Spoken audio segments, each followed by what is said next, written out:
Generally, you said feminism is neutral. Here's what actually happened. The foundation of all knowledge. I'm really mad that what difference does it make, right? What Stop.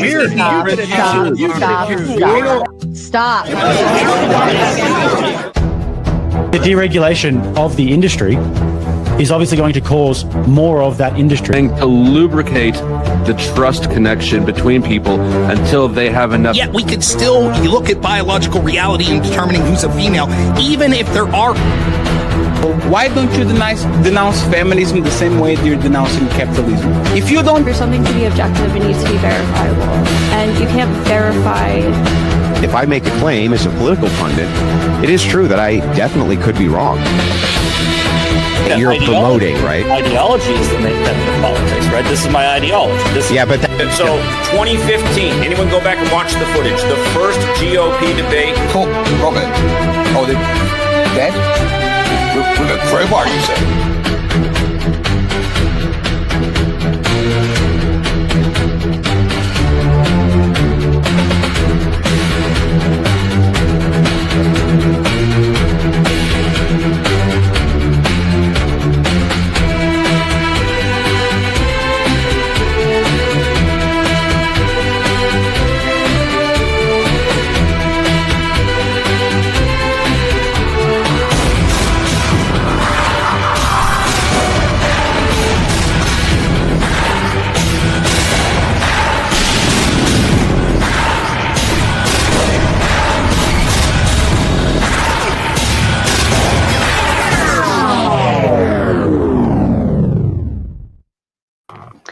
And good evening, ladies and gentlemen. Welcome back. I am Sarah the Raging Tomato, bringing to you a Moderator Monday on a Sunday evening. Just a little schedule accommodation, but also it kind of works out for me, and I am officially taking tomorrow night off. I don't get Monday nights off very often, but I'm going to take one. And I'm just going to take a brief moment to send a big shout out. I will say, Saturday morning, I woke up thinking, man, like, what if my show fails? What if I don't do this? What if it doesn't work out? And then later that day, we officially hit the 10K subscriber number. And I kind of, all of my doubts in myself, all of my thought to be failures that have not happened, just went to the side. And I said, wow, here we are. We did this. I can't believe we're here. So big shout out to all of you who subscribe, who watch. The Mater Nation is in the house, rocking, kicking, and I'm super excited we could have a show this evening to celebrate. Outside of that, no. Cheers to that. I'll cheers my giant cup of coffee to all of you fine Maters. I love you all. And thank you for being here with us to celebrate. This evening, I have Paul Ladix, I have Boons of Doom, I have Alex from Wi-Fi Gospel, and of course, I have Jeff Klein here to ask the question, is God's existence knowable? We will switch the opening statements around a little bit this evening, so I will clarify. Alex and Jeff are on the yes, so the more affirmative side of things, and Paul and Boons are on the no. But they're going to go ahead and kick off with their opening statements. Paul, to you. Sounds good. Let me just get my teleprompter rolling because I have my opening statement on my teleprompter thing. So first of all, I really want to thank everybody for coming here, and I look forward to having a totally civil discussion about this topic. My very first debate panel, so I'm a little bit nervous. I want to open this debate with me and my partner's stance and what we're looking to get from our opponents. We're both arguing about God's existence from a strictly agnostic perspective. Neither of us are atheists. I've been actually getting attacked by a bunch of atheists for the past few days on my YouTube channel because I actually proposed the same arguments I'm going to be proposing to my opponents here. So go check that out after this. So I'm going to be going over three main points I believe my opponents are going to bring up and why I see them as fundamentally flawed. The transcendental argument for God and whether it has any kind of basis, the fundamentals of epistemology, and the problem with God and divine knowledge. First, I'll cover the TAG, short for transcendental argument for God, or I'll just call it TAG for the sake of simplicity. There are a few variations of this argument, but the general structure goes something like this. 1, knowledge, logic, and reason exist. 2, these things could not exist without God. 3, therefore, the existence of God, logic, and reason proves that God exists. The core of the argument is that God isn't just one possible explanation. He is the necessary precondition. If God didn't exist, then according to this argument, nothing would be known, no reasoning would be valid, and the logic itself would collapse. There are a lot of problems with tag, but let's start with the biggest one. Says who?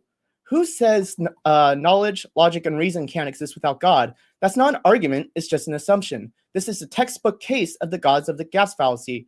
When someone doesn't have a clear answer to a deep question, like where knowledge or logic originates, they just insert God because they think there's no other option. But that's not reasoning. That's just plugging a gap in a belief. 1 second. My thing's scrolling a little bit too fast.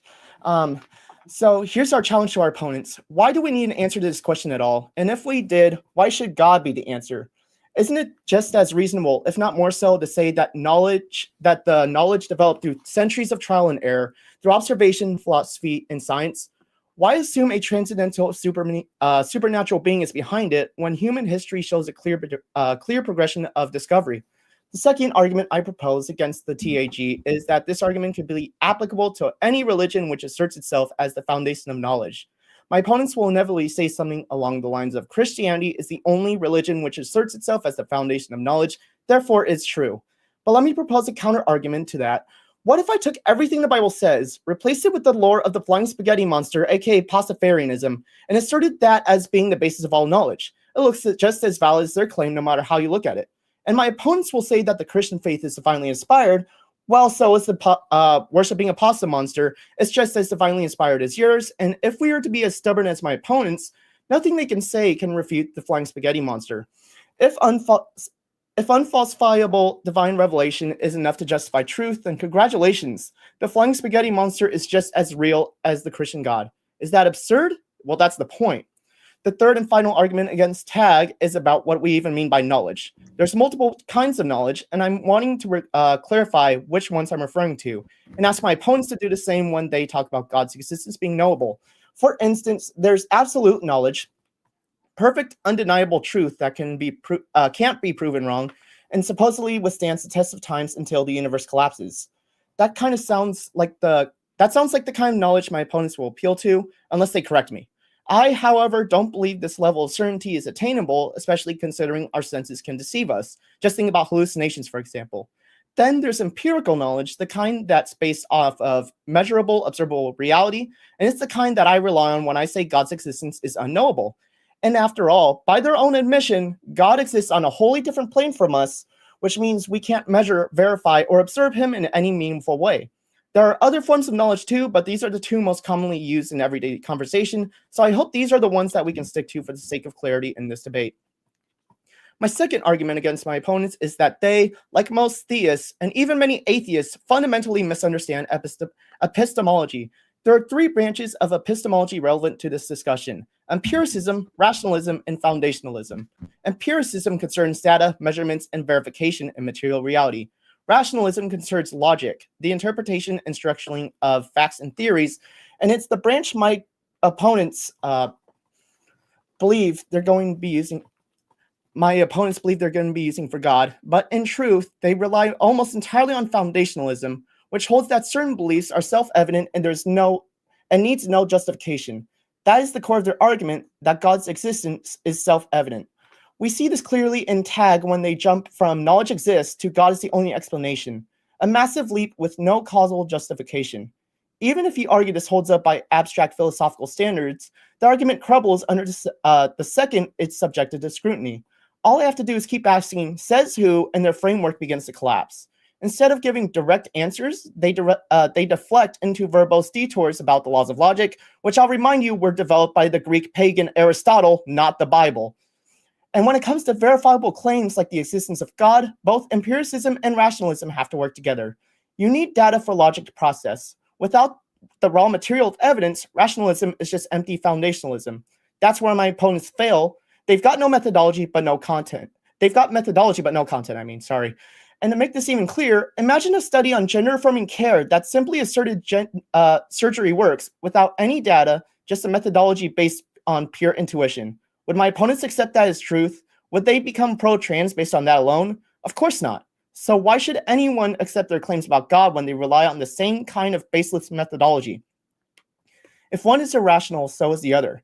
And the last thing I want to touch on is God's epistemology.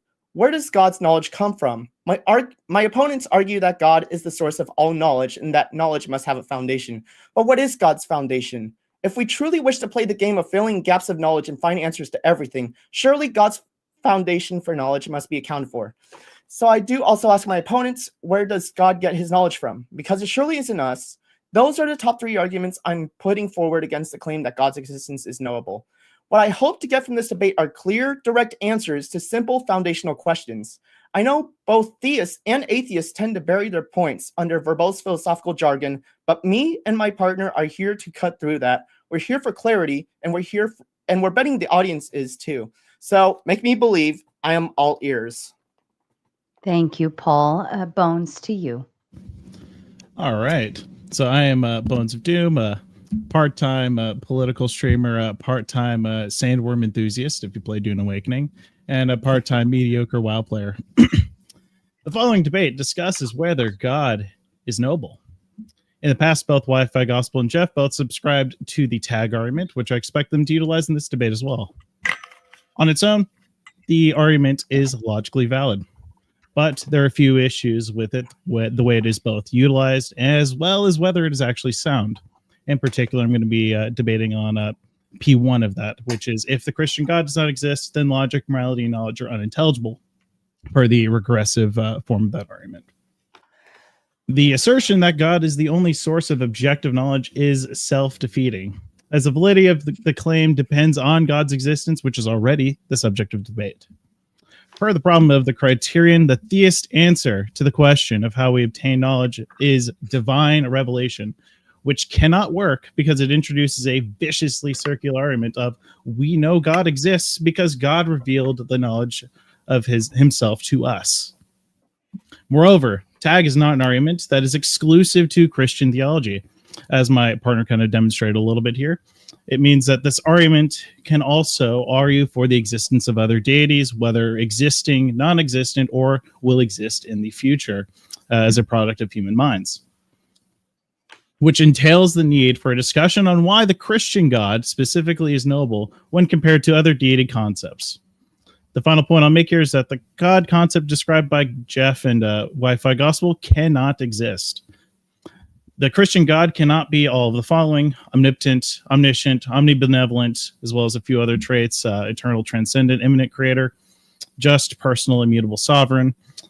The most concise way to put this is that despite having all knowledge, limitless power, and who is perfectly good, God has somehow created an imperfect world that has allowed for the existence of evil and gratuitous suffering. In short, I do not believe that we can actually know whether the Christian God exists unless my opponents today can not only prove that a generic deity can exist, but that God himself can also exist and that he also holds all possible knowledge here. And that's it. Thank you, Bones. And Alex, to you. All right. All right, so the existence of God is knowable because theonomous epistemology is the necessary precondition for the possibility of knowledge. Without God, you're left with autonomous epistemology. You start with yourself, using the necessary tools needed to gather knowledge, and then try to justify those tools by referring back to the very tools you are trying to justify. It goes like this. You're lost in the woods, so you pull out the only compass you own. It points north. To see if it's trustworthy, you shake it, lay it flat again, and look, it still points the same way. Theonomous epistemology is like this. Before pulling out your compass, you check the evening sky and spot Polaris, the North Star. You line the compass up with that fixed celestial reference, and when the needle disagrees with the star, you immediately know the compass, not the star, is off, and you adjust course. If there is a God who created and sustained the world and everything in it, a God who created us to know him, the world, and each other, then we can use our senses, reason, memory, testimony of others, etc. to know things. We can justify the use of our reasoning tools not by referring back to those tools, but by pointing to the creator of those tools. If you try to remove God from the equation, you end up in a vicious circle, unable to justify your epistemology. Here's how. If knowledge is possible, the existence of God is knowable. Knowledge is possible, therefore the existence of God is knowable. This is known as modus ponens. And what's the justification for P1? Either God is a necessary condition for the possibility of knowledge, A, or not A. It is not the case that God is not necessary, not A. Therefore, God is a necessary condition, A. This is known as a disjunctive syllogism, and it uses a valid inference rule known as double negation elimination, which is upheld by the law of excluded middle. Something important to understand is that I just made a positive case for the claim that yes, the existence of God is knowable. Now it's our opponent's job to try to poke holes in my argument. Not a straw man, not somebody else's argument, my argument. The only way they can do this is by showing that knowledge is possible without God. Let's quickly talk about how they will try to do this. They may appeal to empiricism and say we know things through our senses, but this assumes the reliability of the senses, which cannot be proven without using the senses themselves. That's circular. You're using your eyes to test your eyes. Or they may appeal to rationalism, claiming we know through reason. But again, this assumes that reason is reliable, and attempts to prove that using reason are equally circular. You're going to use your mind to validate your mind. In both cases, empiricism and rationalism depend on the very faculties they're trying to justify. Unless they can escape that loop, they can't offer a non-circular foundation for knowledge. Most likely, they will appeal to epistemic pluralism, claiming that no single source of knowledge needs to do all the work.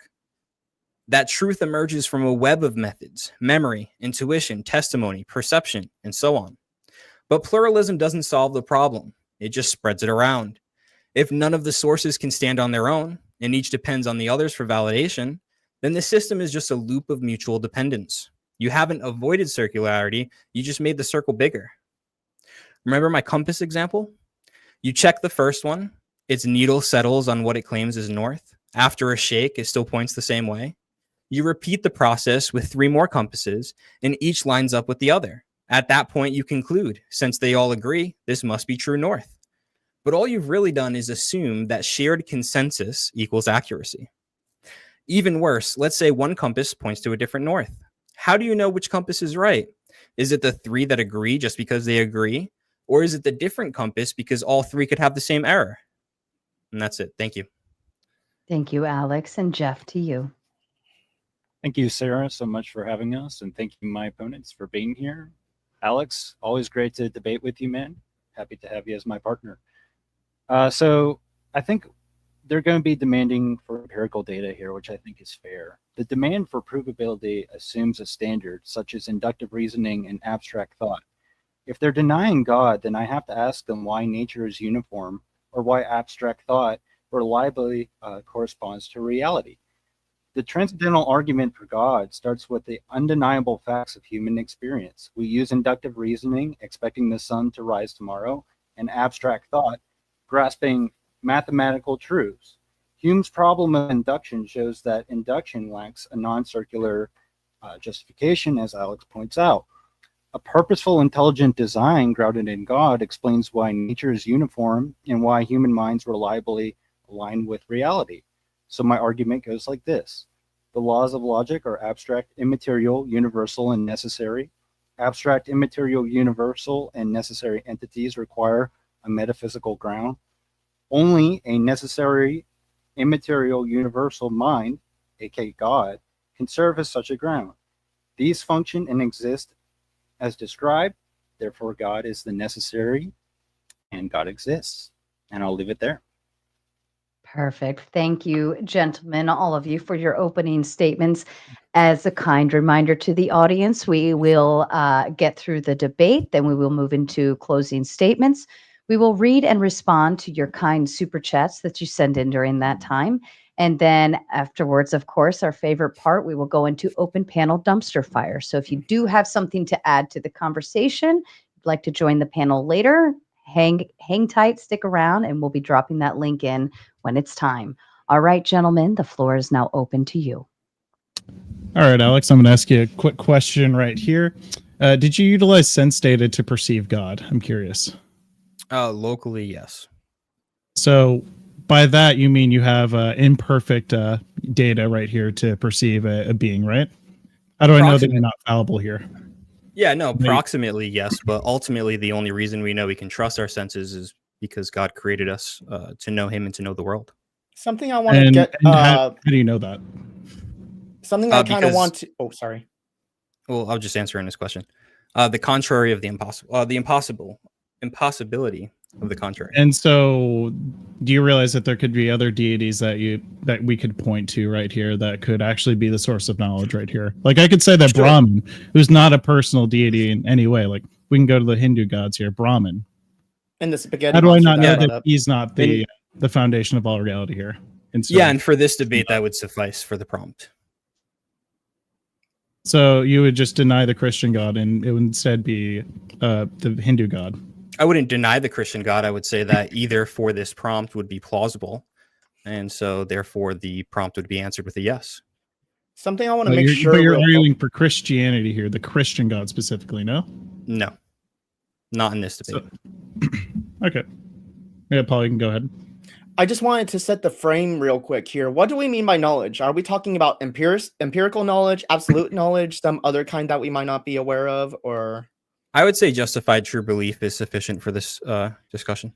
So how do you know it's justified? That what is justified? How do you know that your belief in God is justified? Because the biggest issue that I have with the transcendental argument for God is that it presupposes God. You can't really do that to make it logically coherent. You Well, know? it doesn't presuppose God, right? It's starting with human experience, inductive reasoning, and logic. So we would, if you want to just call that knowledge, like mathematics and those types of things, that's what would be. So, Can you so repeat with the someone who's can you just repeat the born premises? know what a God is based off of any sense data that they have, or any perceptions that they have? Can you repeat the premises for the tag? I'll just call it the tag for the sake of. Well, it looks being like we're easier. having two separate conversations here. Let's make it Yeah. a little bit ordered. Should Sorry, I I forgot. Yeah. Bones. Yeah, Yeah. Bones. If you looked like Bones asked Jeff a question. If you guys want to go down that line of reasoning, and we'll come back to us, Paul. Oh, I didn't know if he was asking me or I got two questions I from. mean, I'm asking the both of you, really, like, or really, I guess Jeff in this case, but like, how do you know that the baby that was just born has knowledge of God at that point, then, or of any deity for that matter? It could probably make mouth sounds. You might not consider that like knowledge in a sense of making words and things like that. But that's Do you think So in short, we can't know. Then is what you're saying. We can't. The really baby know has a if the justified baby has true belief in concept God? of I don't believe in justified true belief. What would you define? Your knowledge? problem demonstrate that that's a absolute crack of shit. I mean, what do you define knowledge as in this case? Again, I would just look at like logic, spatio-temporal words, meaning. You having define a self. knowledge. You define knowledge as logic, space, temporal. Like transcendental categories. That would all be knowledge. How we know we're here, how we know this is reality, how we interact with it. Okay, so when it comes to the being that's on a whole other plane, the transcendental God, how do we know that though? How do we perceive it? Is it just revealed to you somehow, Through or divine revelation. and how do you get divine revelation? You participate in the sacraments. What? You participate in the So, sacraments of the religion. So you pray and you go to church and this and that. so I've I prayed and gone to was church. I actually- don't. Go ahead, Paul. I've prayed and gone to church for most of my life up until a few years ago, and I never got any kind of divine revelation. For instance, why is it only shown to some people and not others? What got you out of it? Just out of curiosity. Just kind of eventually fell out of it, to be honest. I kind of became agnostic for a while and then kind of came to where my position is now. I didn't think about God for a few years and then tried to believe in it again because admittedly I do have like a little bit of anxiety over the concept of death, but I just can't bring myself to believe it. And I can't bring myself to like not believe it at the same time, just because there's no proof one way or the other to be able to justify the existence of God or the lack of the existence of God. Well, I would say again, like in this case, we could just use logic, for instance, would be a proof, right? That'd be a philosophical proof for God. I No. get you want something like empirical. A lot of people who pray and are earnest about it have personal experience. So we would call that testimony. That's usually the empirical data a theist would give to you. The empirical data is praying. So to No, I'm kind of saying bring the back to- testimony itself, like what the person went through that got them to God. Like you So, do you, So- think, so do you both agree that God provides absolute knowledge, though, or He's the source of it, rather? I would say he's the source of it. I wouldn't say that mean therefore we have absolute knowledge. I think as human beings we're fallible. We can make mistakes. We can misspeak. This happens all the time. I have to take L's too. You know, Then, I'm not a perfect being, right? so then, in that case, you can never, for certain, prove that a God exists, then, or your God exists. Yeah, Really. using tech. Yeah, I would say Yeah, that. so then tech that would be proves an necessity. absolute knowledge claim. I then. think what Jeff's trying to say is that absolute knowledge within, say, realms of like empirical data. How do we know that we're on a Zoom call or a debate right now, right? We're not infallibilists in that sense, right? We could use fallibilism to understand that and to have first order knowledge. But what tag does is it shows the necessary of God by bringing it to the second order, right? So when you say things like, I know that we're having a debate right now, there's a second order claim smuggled in there that knowledge exists. Now, within autonomous reasoning, within autonomous epistemology, you can't escape the first and second order claims. You collapse them. So our question back to you is, how would you justify your epistemology? Are you saying absolutely or to in any way? I mean, to some degree, if to go back to like, I know I'm in a debate right here. I have previous knowledge that my sense data can relatively tell me like where I'm at in my room. I'm sitting at my desk. There's a camera that's on. I'm in a call with a bunch of people and we are discussing a certain topic. All of that leads to me to believe that it is most likely the case that we're having a debate. And so I'm engaging with it, knowing that there could be like a 0.0000001% chance that we're either in a simulation or like someone's playing me and I'm an NPC. Yeah, so it sounds like you're using pluralism there. Is that correct? Sure. Okay. So even within pluralism, like you said, there are different things. You pointed to memory and perception. Mm-hmm. But when we separate them, right, because if you're using one to validate the other, when you're trying to validate perception, just using yourself, how would you do that without also using your perception? How would I say that question again? Sorry. Yeah. So just to put it in a different way, how would you validate your senses, that your senses are reliable, giving you reliable information without first using your senses? I mean, ultimately, at the end of the day, you can't really like justify absolutely anything. Like, and I completely agree with that. But I also don't think that you guys can really do that either. I don't think you guys. I don't think you guys. You can always claim that. You can claim it, but you can't really prove it. Are you familiar with Munchausen's trilemma? Well, before we move off, wait. Are you familiar with that though? Well, I just yes.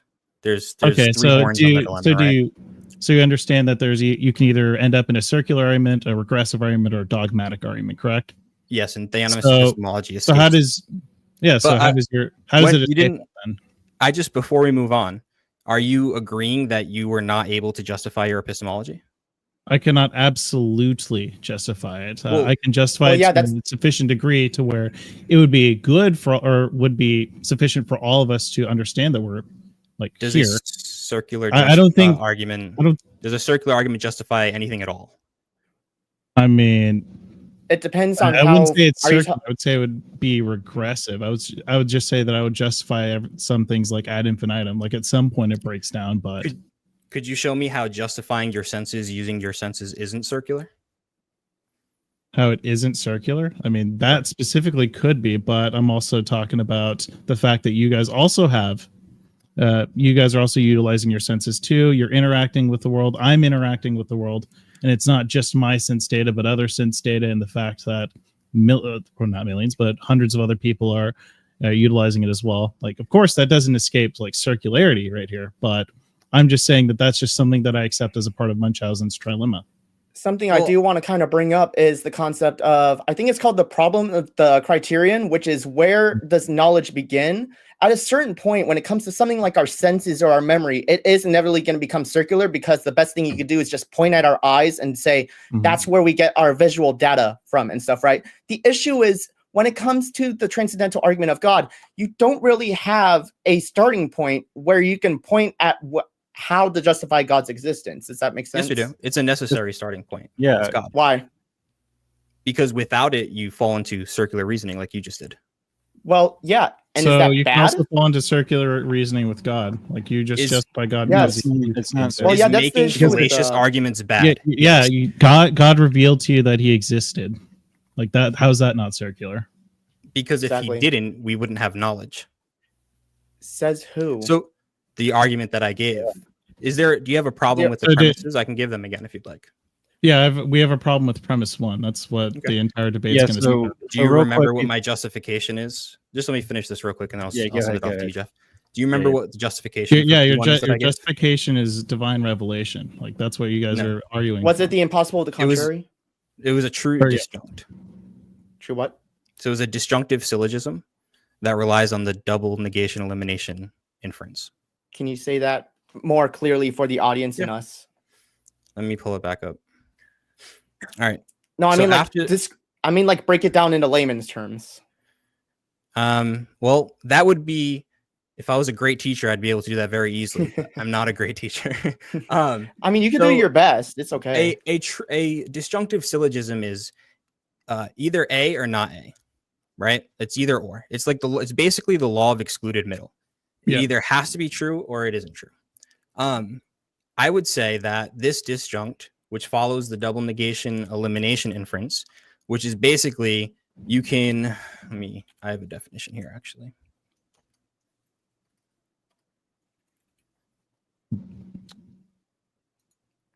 The rule that from not P, one may infer P.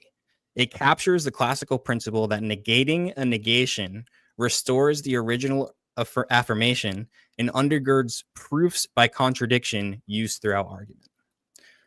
And so the double negation elimination happens right here. Sorry, my notes are long. I'm scrolling back up. You're good. You're good. Either God is a necessary condition for the possibility of knowledge or not. It is not the case that God is not necessary. So the inference there would turn around and say, unless you can provide a different necessary condition for the possibility of knowledge, then it's God. Isn't there a third option though, which is showing some intellectual humility and saying, I don't know, which is kind of my stance on it. I don't know whether God exists or not, so I can't have belief or disbelief. And I've argued with atheists about this before as well, by the way. So it's not like I'm a secret atheist or something like that, right? Yeah, no, and I actually really appreciate that, because most atheists, you might like this term, are lack theists, right? So they kind of hide behind atheism, but I think I've heard it from Graham Oppie. I don't know if he coined the term, but they lack a belief, which is same thing kind of what you're saying, but you're actually using the better term, which is agnosticism. So I do appreciate that. But I would say I think we had a little bit of misunderstanding, because you're saying, well, isn't it more intellectually honest to say I don't know? The problem is maybe with God, sure, right? If that's where you want to take that, but it's not when it comes to knowledge, because saying I don't know that knowledge is possible would actually put you in a bad place. And I don't think you would say that, right? Well, the prompt is God knowable? We're not talking about necessarily the start of knowledge. We're talking about whether God is knowable. That's a little bit of a different discussion, I think. Well, that's the whole argument. It's what Tag's trying to get a hold of. Yeah, that God is the necessary precondition for knowledge. Okay. So if you were to say, I don't know that knowledge is possible, we could talk about that, but I don't want to strum in you, because I don't think that's your position. I would say, what do you mean knowledge is possible? Like it exists, or? Yeah, you can have knowledge. It's possible for you to have knowledge. Okay, and knowledge is just justified true belief? Correct. And how can you not have that without God? Like, what if the entire universe just got created by accident? What if that impossible thing actually is possible? Yeah, because if everything was created by accident, right? So accidentalism, then you wouldn't have intention behind the universe, right? it'd also be astronomically impossible if you look into like physics, gravity, mathematics, all these things. They are so precise that it seems like it has intelligent design. I would honestly stay away from the ID argument right here, specifically because life is really inefficient, and two, like all sorts of like negative. There's negative aspects of life where there's things that are harmful that have developed over the course of I guess the universe's existence. The fact that life seems to be pretty scarce as it is, and the fact that in a certain range within our solar system, there can only be like a habitable zone for beings to exist or for life to exist, and that even though we just so happen to be in that area, there's all sorts of places where that can't happen. And also the fact that the sun harms us a bunch with its radiation. Like there's all sorts of things where you can go down. I just don't think it's a really good argument to go down, in my opinion, but we can discuss that on a different time. Since I just went off for a little bit, Jeff, I did say that we were going to come back to you on something, and we can put a pin in the knowledge argument. I'm sure we have most of the debate left. I'm sure we'll come right back to that. But there was something earlier you were saying. Do you remember? I just wanted to address the non-circularity real quick, just so we can get out of that argument, at least on our end, because Tag avoids circularity by showing that denying God renders rational inquiry incoherent. So without a rational, purposeful God, laws become brutal fact, induction lacks justification per Hume's challenge, and free will undermines moral responsibility. The critics' charge of recursion misreads Tag's method, which justifies rationality by presupposing God as its foundation, not assuming rationality to prove God. I know that's a bunch of words, and hopefully get the problem is that you only know this through like what God revealed to you. Like when I say that God revealed X to me through divine revelation, and I only know this because God exists, we could make the claim God exists because he revealed it to me. And at that point, that's where we get into the vicious circularity right there. That's my issue right there, is specifically with divine revelation. But that's getting out of Tag. How we can access God is a different question than how we can know God, right? Well, I mean, don't those two things kind of interchangeable in a way? Because the only way we can know is because he has access to you, then that presupposes that he has access to you. Like that, you're smuggling that in. That's when I said in my opening statement that the argument on its own is valid, but when you're starting to smuggle in these terms here now it can't become valid because now you're sitting here assuming you're the conclusion. asking a second order though, and if we're going into first order, God's existence, his nature exists, like knowledge exists, and then when we ask, well, how do we know that? We're moving into divine revelation and something. So we're moving away from Tag. We're not even addressing Tag. It's a different argument.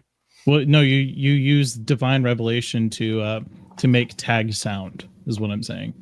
You're saying that P1 is true because of divine revelation. No. Or sorry, not P1, but that you're assuming the conclusion to be true. Using human experience. So I'd be using the laws of logic. Which you already agree that human experience is fallible, and in which case, like, how do we know that it wasn't, say, the devil talking to you in this case? Could be. It's very possible. So we can't really know whether it's God or the devil in this case. No. Well, we can discern, right? If Satan was going to try and trick you, and theology taught you how, don't you think you could learn how to be untricked? I mean, potentially, but either way, like we can take this further. Like if you go into the Bible, like what if the Bible was actually created not by God, but by the devil himself to, further entrench himself in tricking you? That'd be a misrepresentation of the Bible. And you would say that misrepresenting the Bible would be like in this case, I used to be Catholic, so I'm going to use those terms, a cardinal sin, perhaps. Sure. Yeah. Yeah, we probably have some alignment. I mean, Orthodox Catholic, but yeah, the first schism, not the weird Protestant schism. Let me repeat the Tag real quick and see if we can kind of poke some holes into it real quick. So premise 1, knowledge, logic, and reason exist. Premise 2, these things cannot exist without God. 3, therefore the existence of knowledge, logic, and reason prove that God exists. Does that sound about right? That may be, but I haven't gone No, into no. that specific one, so I would just use the one that I give. Do you guys use Can you either repeat? the progressive or the regressive version of tag? Because I've got the regressive version pulled up as well. Yeah, so I your would P1 just- and P2 is actually just P1. It's if necessarily X, therefore Y, Y therefore X. Yeah, I can give the progressive argument real quick because I think is that what y'all are using? I mean, for me, I would just use the one I gave in my opening statement. If knowledge is possible, the existence of God is knowable. Knowledge is possible. Therefore, the existence of God is knowable. And then followed up with the disjunctive syllogism. Yeah, okay, yeah. Well, there's Yeah, a big leap Yeah, I think you between- guys are using the progressive argument. I would use Yeah, it let's just- possibly necessarily Y. I'd Oh, use okay. that one. I would just say there's a big leap between knowledge and stuff exists, and then what was it you said? Since knowledge exists, God is knowable. Was that it, or Yeah, if knowledge is possible, the existence of God is knowable. well? But the issue is God is on a whole other plane of existence. So when we're talking about knowable, I set the frame with empirical knowledge. Let me try to get some sort of like agreement here, just so we can try to make sure we're all good faith. Can you agree it's not empirically possible to prove or disprove God? I wouldn't say impossible, but for the purpose of this debate, since I'm not defending the Christian God, I wouldn't invoke Christ. So maybe empirically that way you could do it. So that's why I refrain from saying impossible, but I wouldn't say that tag is an empiric proof of God. No. I'm not even speaking necessarily about the tag is Christian just God. the I'm one. talking about God, any kind of cosmic designer that's out there. Can you empirically prove that there is something above our realm of existence that created everything? Yeah, because it's a necessary precondition. So the very moment that you admit that knowledge exists, you have to justify that at the second order, and you can't do that without positing God. Well, you It's have to possible that the find universe could have always existed and that it was never created in the first place. Okay, and how does that justify the second order of knowledge? Because you're still stuck in But autonomous reasoning at that point. Well, yeah, we're kind of going to be Well, going yeah, into no- like circular reasoning and kind of pushing back and back forever, because then what created God, and whatever created God, what created that? And you could just go back and back forever. There are some things where I just think you have to show some sort of intellectual humility and be able to say, I don't know. And that's kind of Right. the point that I try to It's get a across kind to of- both theists and atheists. Well, and kind of the piggyback off of that, if you say that God is the necessary precondition, the God defeating hammer is actually the precondition for the universe, and that's what justifies all knowledge for me. Then, like, how do you square that? Yeah, and I totally understand where you're coming from. This is a popular move that people use as an objection to tag. Mhm. And what I would say, especially for the premise of this debate, you're turning this hammer into God and saying, well, it's not your God, it's this God that's the hammer. It could be any God. Well, for Yeah, the purpose for of this the- debate, I'm willing to grant that. What are the properties of God? Then I'm curious. Like, what do you think the properties of God yeah, are? I came up with a definition of God for the use of this debate. A necessary and absolute universal mind that has created and sustains the universe. Because without that, you wouldn't actually have a God that could grant knowledge. In that case, I could just say that there's some sort of machine that's created the universe and it doesn't require mind. We could be in a simulation. Yeah, and so how would that mind actually grant you knowledge? That it's not a mind that grants knowledge. It's I mean, just sorry, the machine. Yeah, the machine itself. What it does is it provides us not absolute knowledge. I'm not saying that there are any absolute knowledge claims, but that we can through, again, you're going to have an issue with this, but our sense data, through that we can have a pretty good idea of what we're talking about here, or of what reality is. And we'll never, and I don't think you understand this yet, but we can't have absolute knowledge. That's my claim right there. Yeah, Like, yeah. I was about there's to. no absolute possibility- knowledge That's claim? absolute, though. I don't know that. That's the thing. I don't know that. Maybe So you we can't can say- have absolute knowledge, but I just based don't, on I the just say don't that. believe. I Well, don't think You we can't as say, I helpful. don't Well, then- know well- that we can't have absolute knowledge. I don't believe that we can have Why? absolute knowledge. Like it. All right, so you're saying that you don't believe, and then you're also saying a universal. So which one is it? I don't believe we can have absolute knowledge. Are beliefs That's the statement. universal? No, I don't think there's anything that I can say that's really universal per se, unless So then, unless we could appeal to like the laws of logic being universal in like a classical sense. so then the statement. We just assume that to be true just because we all tend to agree that it's true for the sake of a conversation. I just want to make sure if we all agreed, for the sake of argument, that God existed, would it then therefore be justified to believe in his existence? Because most people do. Can you repeat that question real quick? Not necessarily, no. Like, I'm just saying that, like, for the sake of a conversation, we have to start somewhere in this case. And since we don't agree with that statement on this panel, we have to kind of hash that out. What I'm saying is that to some degree, like, if people are having a conversation, then it is a good idea to have a foundation. And at this point, going back to the trilemma that I was talking about earlier, you can either have an axiom that you can point back to as like the start for everything.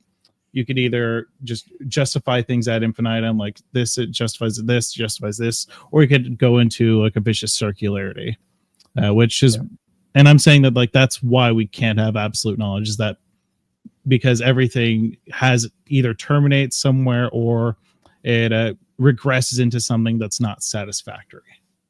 Something else I kind of want to ask real quick is that none of us agree that we can have absolute knowledge, like unchanging, perfect, flawless knowledge. Is that something that any of us believe we are able to eventually obtain? Us as humans, yeah. no. Well, what was that? Well, like you said, Jeff, with tag, you would say tag is absolute. It's absolutely true. So you would say tag that's one is pointing to an absolute truth. Yes, we're not infallibilists, meaning you can only know absolute truth, but there is some things that are absolutely true. The way I'm understanding, I might be misunderstanding the question, but I don't think us as human beings can have absolute truth. I think we can have access to something that does through tag and God. So, but then my when question you say knowledge of God is absolute, that it's absolutely true. Like, how can we know that the knowledge being provided is absolutely true without having to presuppose that there's an absolute giver? Yeah, so we could look at the laws of logic. A thing can only be a thing, right? Can't have a contradiction, no exclude middle. That seems universal, right? And absolute. And it applies everywhere. It's not just in America, it's in the UK, it's in Africa. It seems to be something that even in Ethiopia, it still exists, right? It's still something that we can demonstrate. Yeah, but also it doesn't necessarily imply that God kind of instantiated that. And at some point, because of human language and the fact that we're only able to parse so much information out to other people, at some point it all breaks down, is what I'm saying. It all has to break down somewhere. And where I see that your view breaks down is in the fact that you guys use divine revelation, or at least you do, Jeff. Specifically use divine revelation. It is also a God of the gaps thing, because when we're asking questions like what started the universe and all this kinds of stuff, what could have created this perfect cosmic world, or whatever you guys say about like how everything's playing out and all like that, we just fill in God because it's like we don't really have another answer. And what I just kind of want, like I said with my opening statement, is try to get across the point, and maybe you guys can eventually agree to maybe lean more agnostic Christian or agnostic theist kind of thing, right? Like, I don't have any issue with the concept of believing in God or anything like that, but when you say it's knowable, I do just have to push back on that, just because of the fact that there's no way we can visibly see, measure, or verify anything that exists beyond our current material plane. Well, and earlier in the debate, you said that we don't have to rely strictly on empiricism, but it seems like you just levied that as a standard against God. Did I say that? You know what? I think you're looking at unverifiable, but that would also apply to morality and a bunch of things. I'm an egoist, so yes, I agree. Morality doesn't really exist. So maybe I misunderstood your opening, but would you say that we can in Papua New Guinea then? What was that? I should tell you about an island in Papua New Guinea then. I don't know. I don't know what you're referring to. I'm sorry. Alex probably knows. Yeah. Okay. Yeah. We don't have to go into that because we're not doing. Yeah, that's a whole other debate for another day. What we can probably say is that via empiricism, that's one way where it can fail. The other way that God can fail is through just what I'm saying is Well, presuppositionalism. I wouldn't grant that God fails in empiricism. I would just say that within the empirical system itself, you're not going to pick up a piece of God and evaluate it. But which means that to justify which the actual makes them system, not falsifiable in an empirical realm. No, well, like, you can't really do that. Maybe, but at a system level, at a meta epistemic level, when you're grounding empiricism as a whole, you can't do so without God, which is the whole argument I'm trying to make here. But the problem is that now you're defining it, like empiricism specifically. It's not a perfect framework either, and you're saying that you're grounding imperfect frameworks with the perfect creator. I don't know how that squares. Well, for example, we both have microphones in front of us, and we're using empiricism to understand that, at least in part. So I would say that empiricism plays a part in epistemology. It's not everything, but at the second order level, the justification of empiricism, unless you posit God, you can't do so. You're just stuck to yourself. So it's like my compass example, right? God is the North Star in that example. If you don't have the North Star and you're stuck alone in the woods with just a compass, all you can do is keep shaking your compass. And maybe if it lands in the same spot twice, then because it landed twice, you think that justifies that spot is north. I mean, to kind of use that analogy, even the North Star is imperfect because compasses, the accuracy of them breaks down as you're reaching the North or South Pole here. Like there's like even the I get that. analogy, like I don't think any analogy is perfect, especially when it comes to something like God. No, I get it. Because I my was trying. My brain kind of goes into this like, oh wait, this doesn't work. Like I studied aerospace engineering, so like my brain is fucking like hardwired to like think of a bunch of like random bullshit. It could be like some sort of underlying autism that it hasn't been exposed to. Autism is the new superpower. Quick question for you: if it all breaks down, where does it break down? What I mentioned earlier at presuppositionalism, I think it breaks down there. Aren't you presupposing logic though, and reasoning to get there? To some degree, I would say that believing that the laws of logic are true would just be like an axiom that I hold, and that's just because, like you said earlier, that everyone else seems to be able to use it properly here. And I'm going to take the classical view right here and say that this is. I could say that this is universal potentially.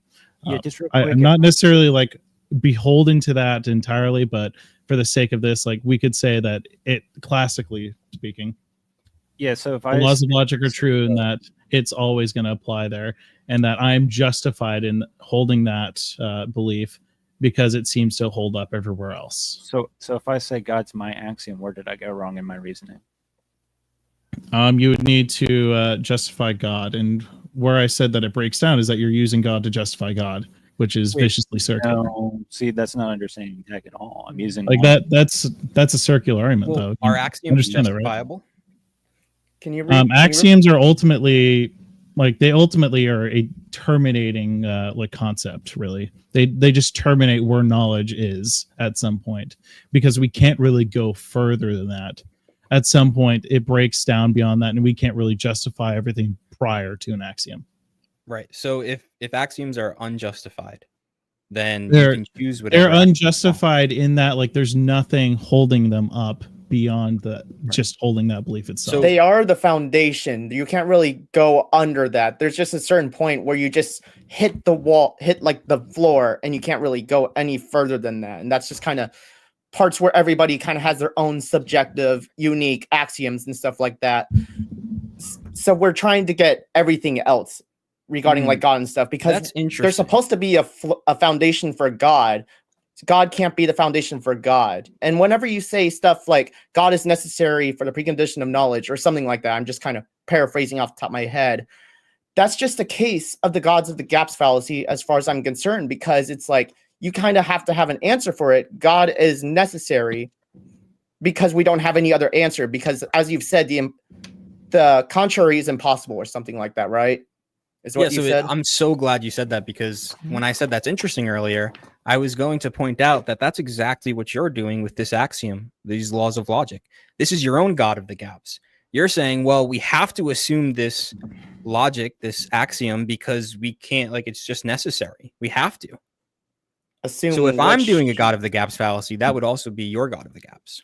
It's not What's that my it- God here? For me, it's not that Logic. it is necessary. I just believe it is necessary because all of our conversations kind of necessitate that. So long. I also You're don't doing use that logic thing as again. a. Why do they have to? Yeah, you're doing that thing again where you believe a universal. Universals aren't beliefs, they're necessary. These aren't really universals, though. These are just our subjective opinions, which is why I'm agnostic. As I said, I'm not making any like universal claims. These are just arguments and logic that I have formulated against you guys for the tag. So wait, if you're using subjective logic, why should I listen to you at all? I'm not saying you should. I'm asking you questions. Fair enough. I mean, fair enough. In that case, I'm not trying to change anybody's mind from being a Christian here. I'm asking questions about your foundation and stuff like that. Yeah, just curious. You can't get knowledge from subjective logic. Who says? Wait, what do you mean by knowledge in this case? Yeah, that. Like, do you mean absolute knowledge or like what? Yeah, so just a justified true belief. So just a justified true belief. Right. Do you So believe if we all use subjective logic, then I can make whatever logic I want. And as long as my justification lines up with my made up logic, then I have knowledge. So therefore I know God exists based on whatever logic I want to use. Doesn't it depend on who's justifying it, though? It's justified true belief. But what if your belief that you believe is justified is not justified by ours? That's why we're here, obviously. Right. And that's why subjective logic breaks down, because you can't have two people with opposite knowledge and it both be true. Yeah, and that's the entire point. Neither of us, I'm not claiming anything to be true. Again, I'm agnostic. I'm not an atheist. So when you say no, God is not knowable, are you claiming that to be true? I'm claiming that based on my current faculties that I have, based on the definition of empiricism, empirical knowledge.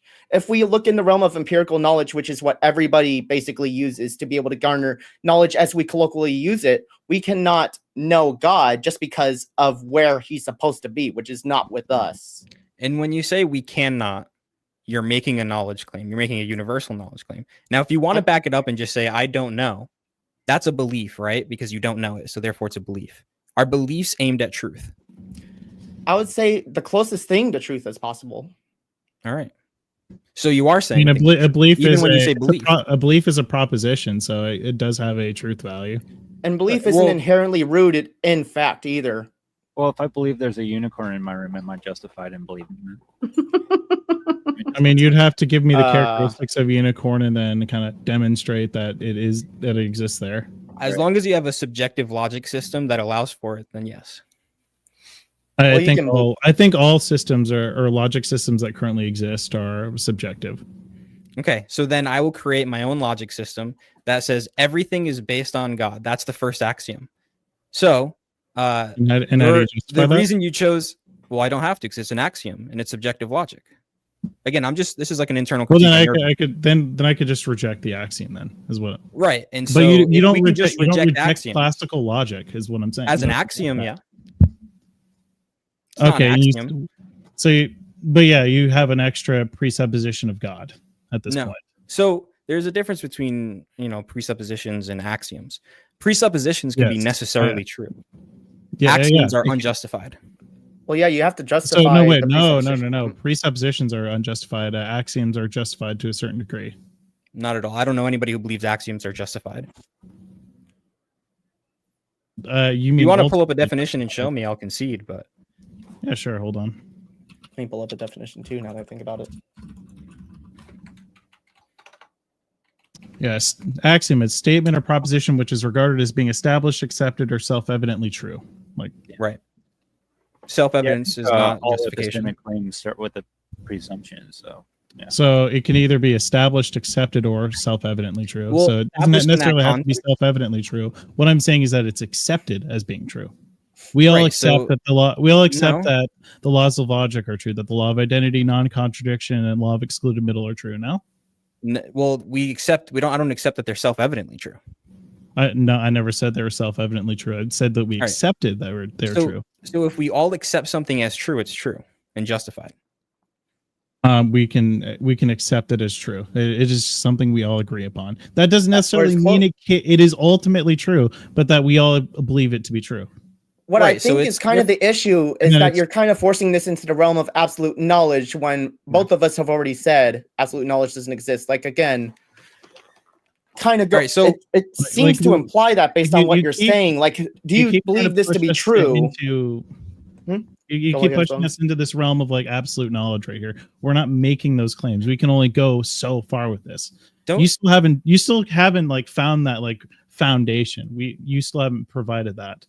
Whether it was Jeff using divine revelation, whether you're saying that it can't be otherwise, like we're not saying that our beliefs are true because it can't be otherwise. It could potentially be that there are some beliefs that can be true otherwise, but you're saying that it can't be.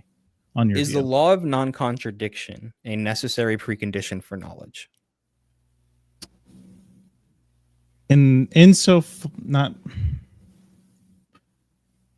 Insofar as how we interact with the world, insofar as how we are able to get further knowledge, it can be like something that is necessary. It can be, but I'm not saying that it is or isn't. Well, it depends on the thing, doesn't it? I just accept it to be necessary. Yeah, I feel like you're playing fast and loose with terms here. Saying you believe or you think something is necessary is not. You're saying I believe a universal. I accept it as necessary. So is it necessary or not? Can I have knowledge if the law of non-contradiction is not true?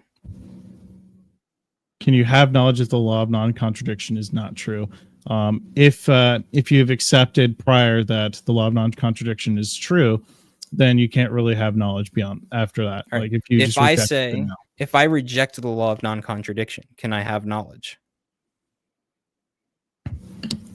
Do you accept that the law of non-contradiction is true? If I say no, hypothetically, because I do accept it as true, but if I say no, the law of non-contradiction does not hold. Can I therefore have under my view, I would say no. Right. So it is necessary. I accept it as necessary. Yeah, but just saying I accept it. So like I could just say I accept 2 plus 2 is 5.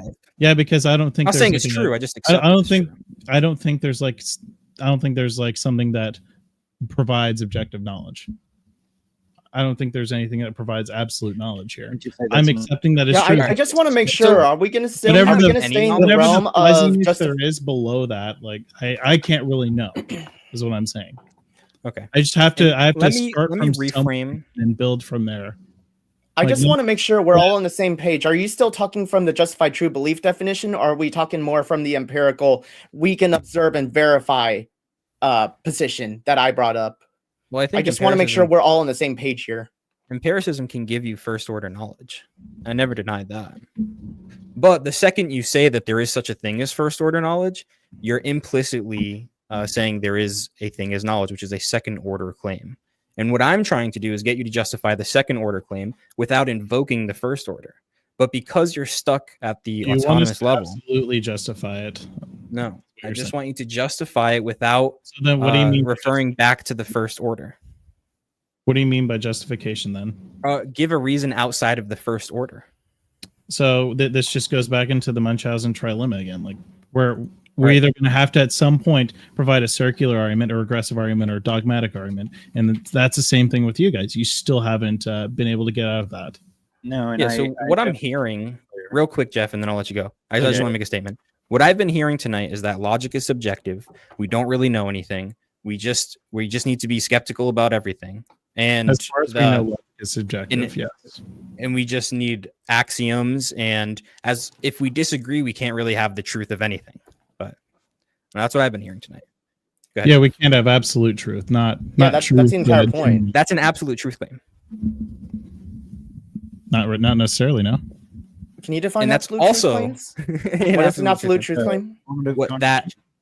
So saying you can't do something means it is not possible to do it, correct? Based on our current faculties, yes. But it can change. I'm open to it changing. Capable of doing this. And that's just because we are limited by our linguistic capability to formulate arguments. If there's some way that we can somehow create other ways to kind of communicate this that somehow escapes this, then sure. Like, but that's currently outside of our current realm of knowledge, which is what I'm working on. So saying it's impossible to have absolute I'm truth saying that it is is not absolutely true. There could be a 0.00001% chance that it could be the case, but at some point, I'm just unlikely. Sorry, I didn't mean to interrupt. Statistically unlikely. No, you're good. You're good. Right, but I mean, if you have a 0.00001 chance of winning the lottery, does that mean if I buy a ticket, I can't win? No, that's not right. What I'm saying that it is possible at some point, but it is highly unlikely. Okay, so you would take back that we can't have absolute knowledge. I'm saying that we cannot currently have access to absolute knowledge. Yeah, that's what I was going to say. Let's just rephrase it a bit to fit more of the context of discussion. Currently, with our current faculties and our ability to be able to perceive and verify things, we cannot have absolute knowledge. Could that change in the future? Sure. But as of right now, I currently cannot see a way we can gain that. All right. But let me just press more on this. I don't want to get stuck on this, but just press. You're saying currently, with my current resources and abilities, I cannot have absolute knowledge. Based on the current facilities that we have, I would say generally yes. So with the current facilities that we have, there is zero chance, not 0.00001.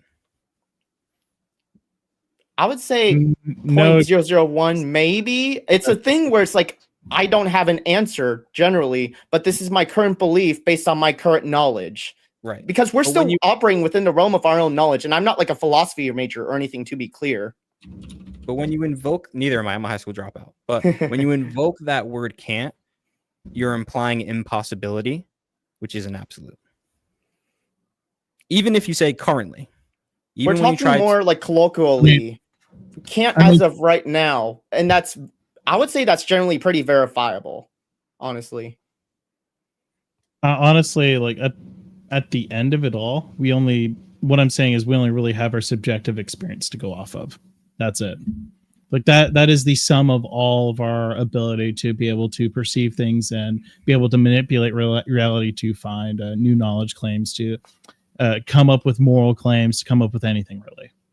We're only limited to that at the moment. We don't have access to other people's subjective experience. Yeah, I do want to say that it's very pleasant talking to both of you. Yeah, you guys are good faith. I love it.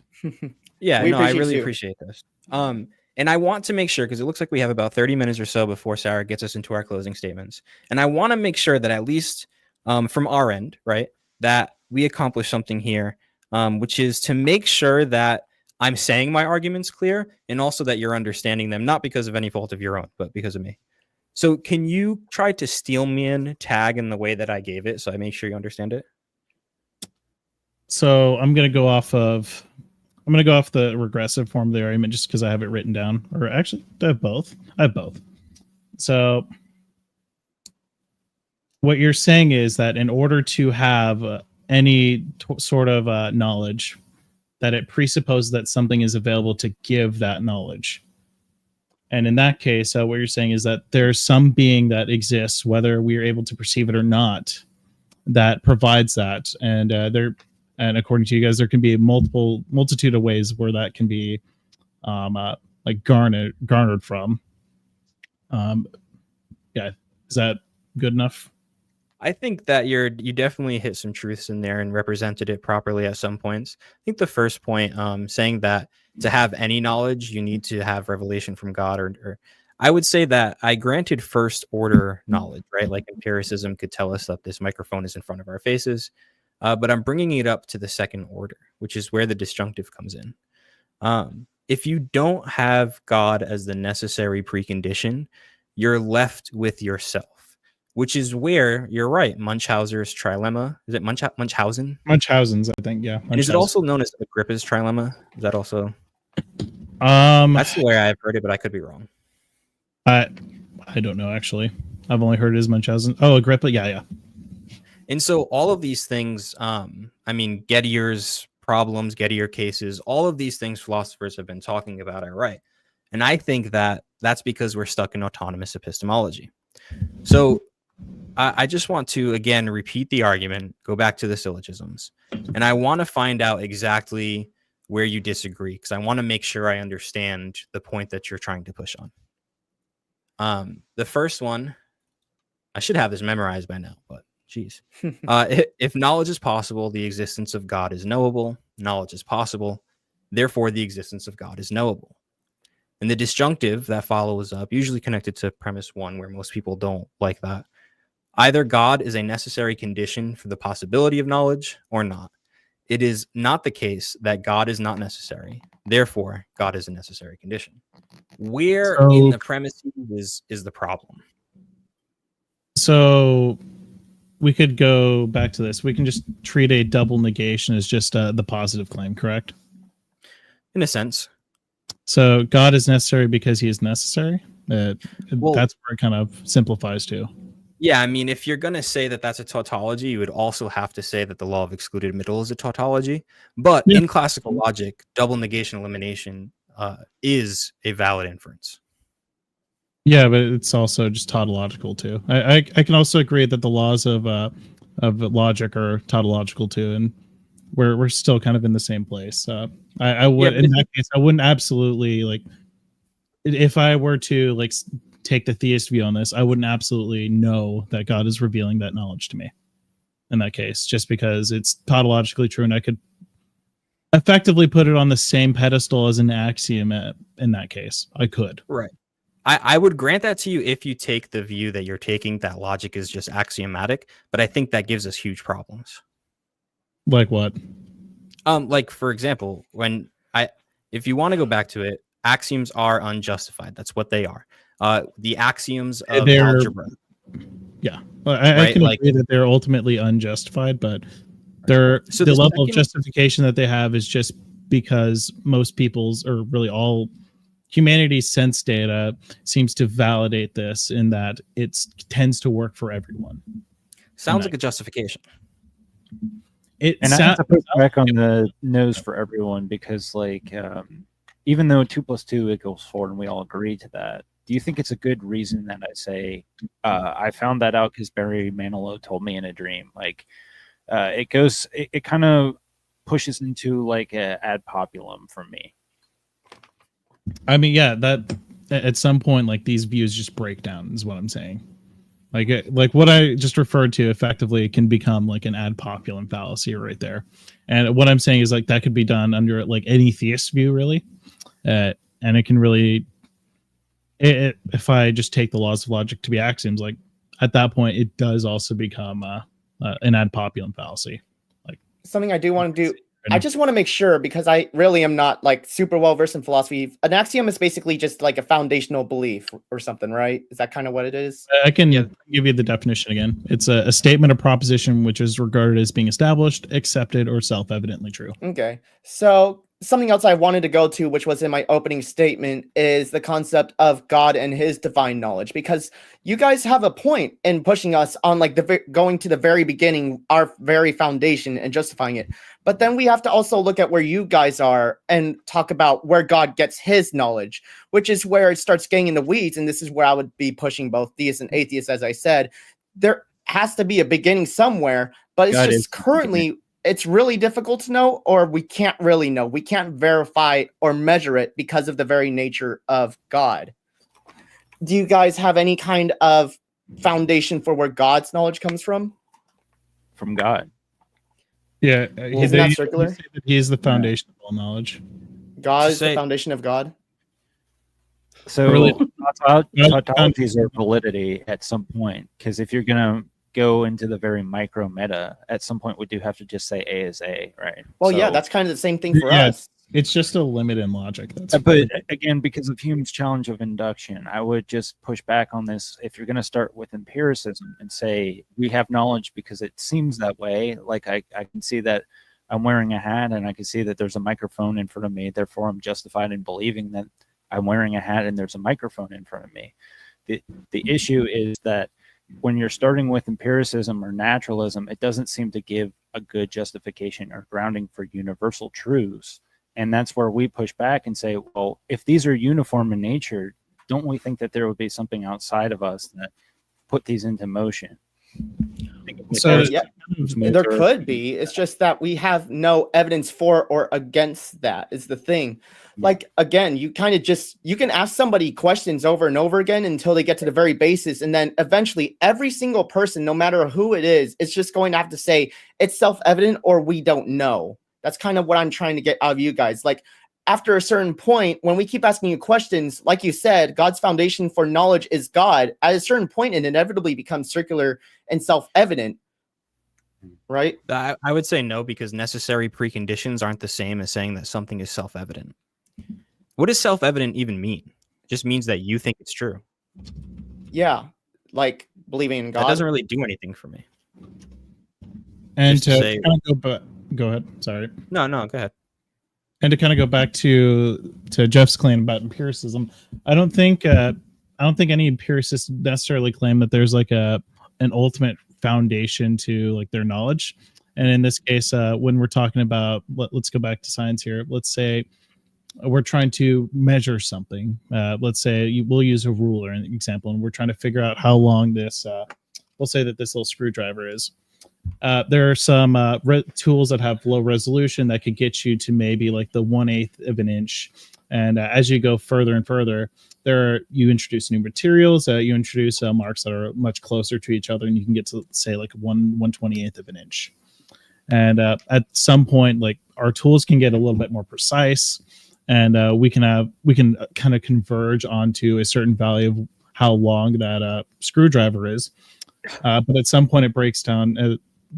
Whether it's temperature differences, changing the length of the material, and both the screwdriver and the ruler that we're using, humidity, et cetera, like there are limits to knowledge. And at some point you can't really like factor it all out. And there's some level of uncertainty in there. And I think most people would just accept that. The pushback I would have in all of this is to say, when we're engaging in tag, we're even asking how words have meaning and going into the ontology of words itself. And so you're already granting yourself a bunch of categories there that tag's trying to demonstrate. So how are you proving a self? How are you proving that you're having experience in spatial temporal? How are we getting to these things without just presupposing them? And that's why I guess, a lot of people get upset with tag because it's very, very super meta. It's like the answer I would have is ultimately like, I don't know. But what you're doing is you're adding in an extra clause here that God is what gives the knowledge right here. And there's like a certain term for it, but the least amount of like premises and presuppositions or whatever is going to be more likely to be true than not. I forget the exact term for it, but what I'm proposing here is that at some point we don't know something, and I'm not saying, and at some point things terminate here, but you're saying that it doesn't, and that there's an additional premise that requires that there is something that provides that termination that is satisfactory. And I just wouldn't grant that, and I would say that it's less likely than just not knowing.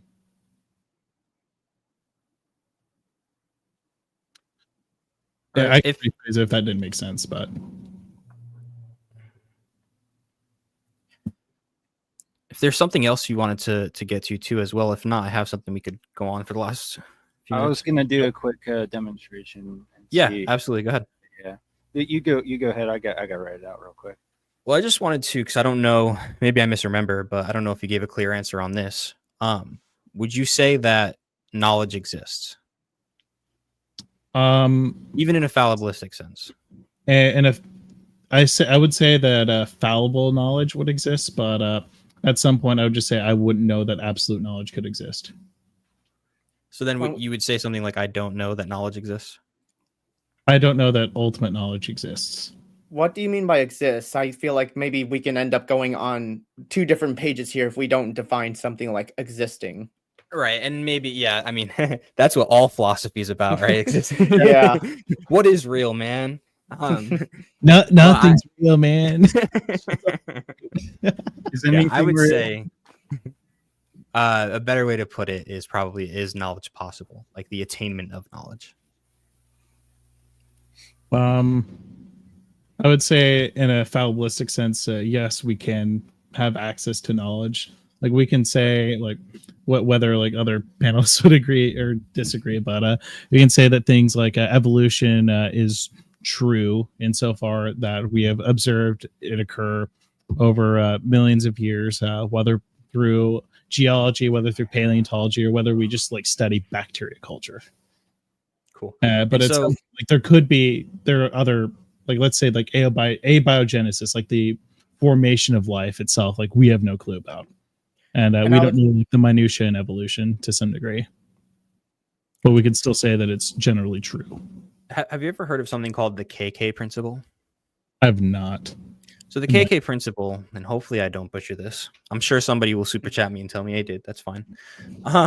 But it's basically the idea that in order to know something, you have to know that you know it. I don't agree with the KK principle, and many philosophers do not agree with that. So that's not what I'm doing, right? And that's why I grant first order knowledge.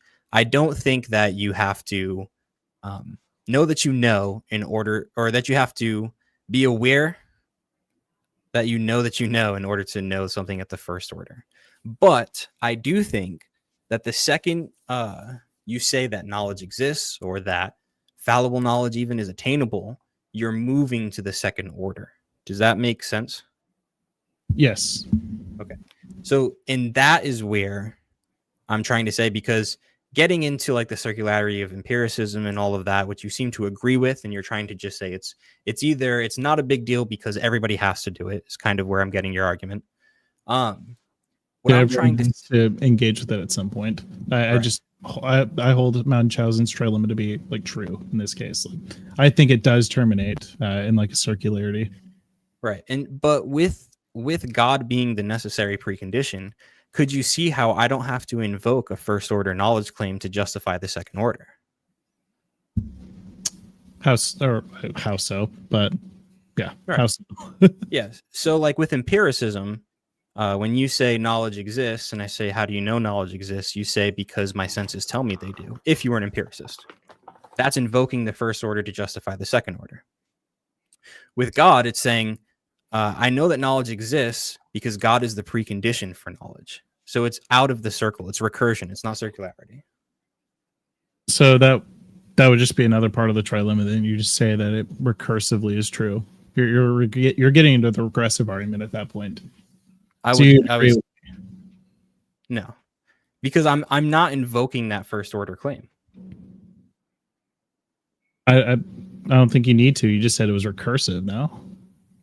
Yeah, maybe I'm not using that term correctly, but what I'm trying to say is that with autonomous epistemology, you're not invoking a first order claim trying to prove the second order. Whereas with autonomous you are, with theonomous you're not, and that's why it gets out of the dilemma. Well, the what in this case would be God, no? Right. Yeah, so you are invoking the first to prove the second. No, you're just saying God isn't a first order. Yeah, God isn't a first order knowledge claim.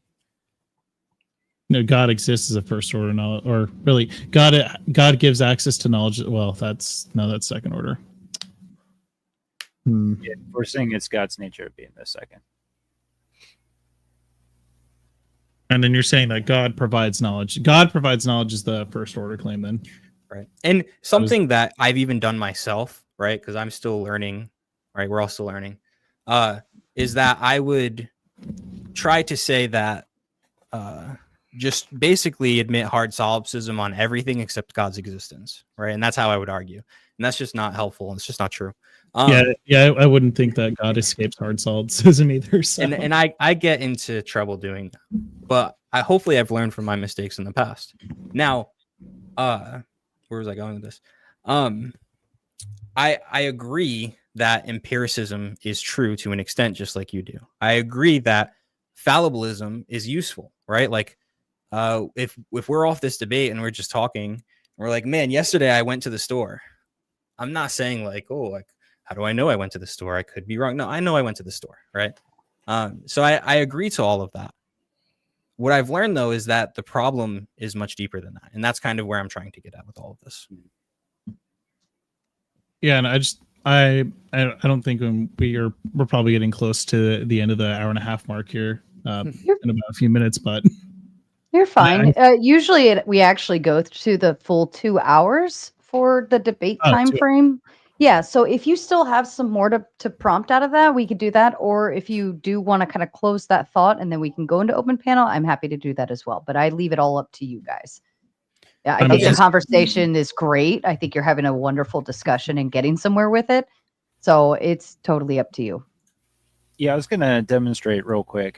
So there was a claim that tag is adding in a premise. So I'm writing it down. And you'll have to forgive me. My handwriting sucks. I'm not saying that the claim that I'm making is not adding a premise. I'm saying that you are in this case. That you guys are adding in a premise on top of tag. Where is it? You got to focus it. Yeah, I can't see that. I'm also glasses, so I'm kind of blind. That's not gonna work, is it? If necessarily, if possibly. But I have tag pulled up. I mean, so our empiricism is obviously stronger than your guys. I mean, we're not wearing glasses. Just oh wait, holy shit! Actually, so you could true. always like write it in the chat, maybe, and I don't know if that would help, but I'm just looking at my opening or statement. pull it up on if you put it up on like a Word document, we could like share the screen like that. I have both forms of the argument. I can just exit full screen. I can throw that in there. your first mistake was using a notepad. You need a slow boy whiteboard. There you go. I need a slow boy whiteboard. Cool. I mean, I'm not on Jay's level yet. I want to grab a whiteboard, but yeah. Is this what you want to pull up? Yeah, whatever I just sent into chat.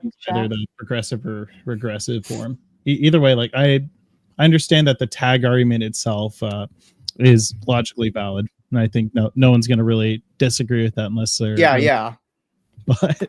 But what we're saying is that you guys are adding in you're implicitly or explicitly adding in a premise that God provides that or God exists. You're just assuming that the conclusion is true in this case. Well, then that wouldn't be valid, would it?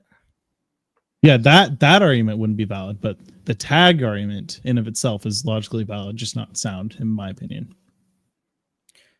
I don't understand. Are you saying that implicitly we're actually making a different argument? That implicitly, yes, you're adding in that premise, and that you're making a different argument based on that premise.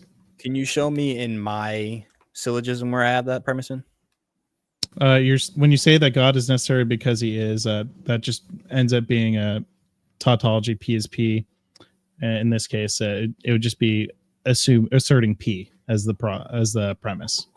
Right, but if I was doing that in my syllogism, it wouldn't be valid. Could you show me where I'm putting it in there? Like, where's the premise that I have? Because I understand what you're saying. You're saying like you're saying you're actually making it. You're sneaking in a.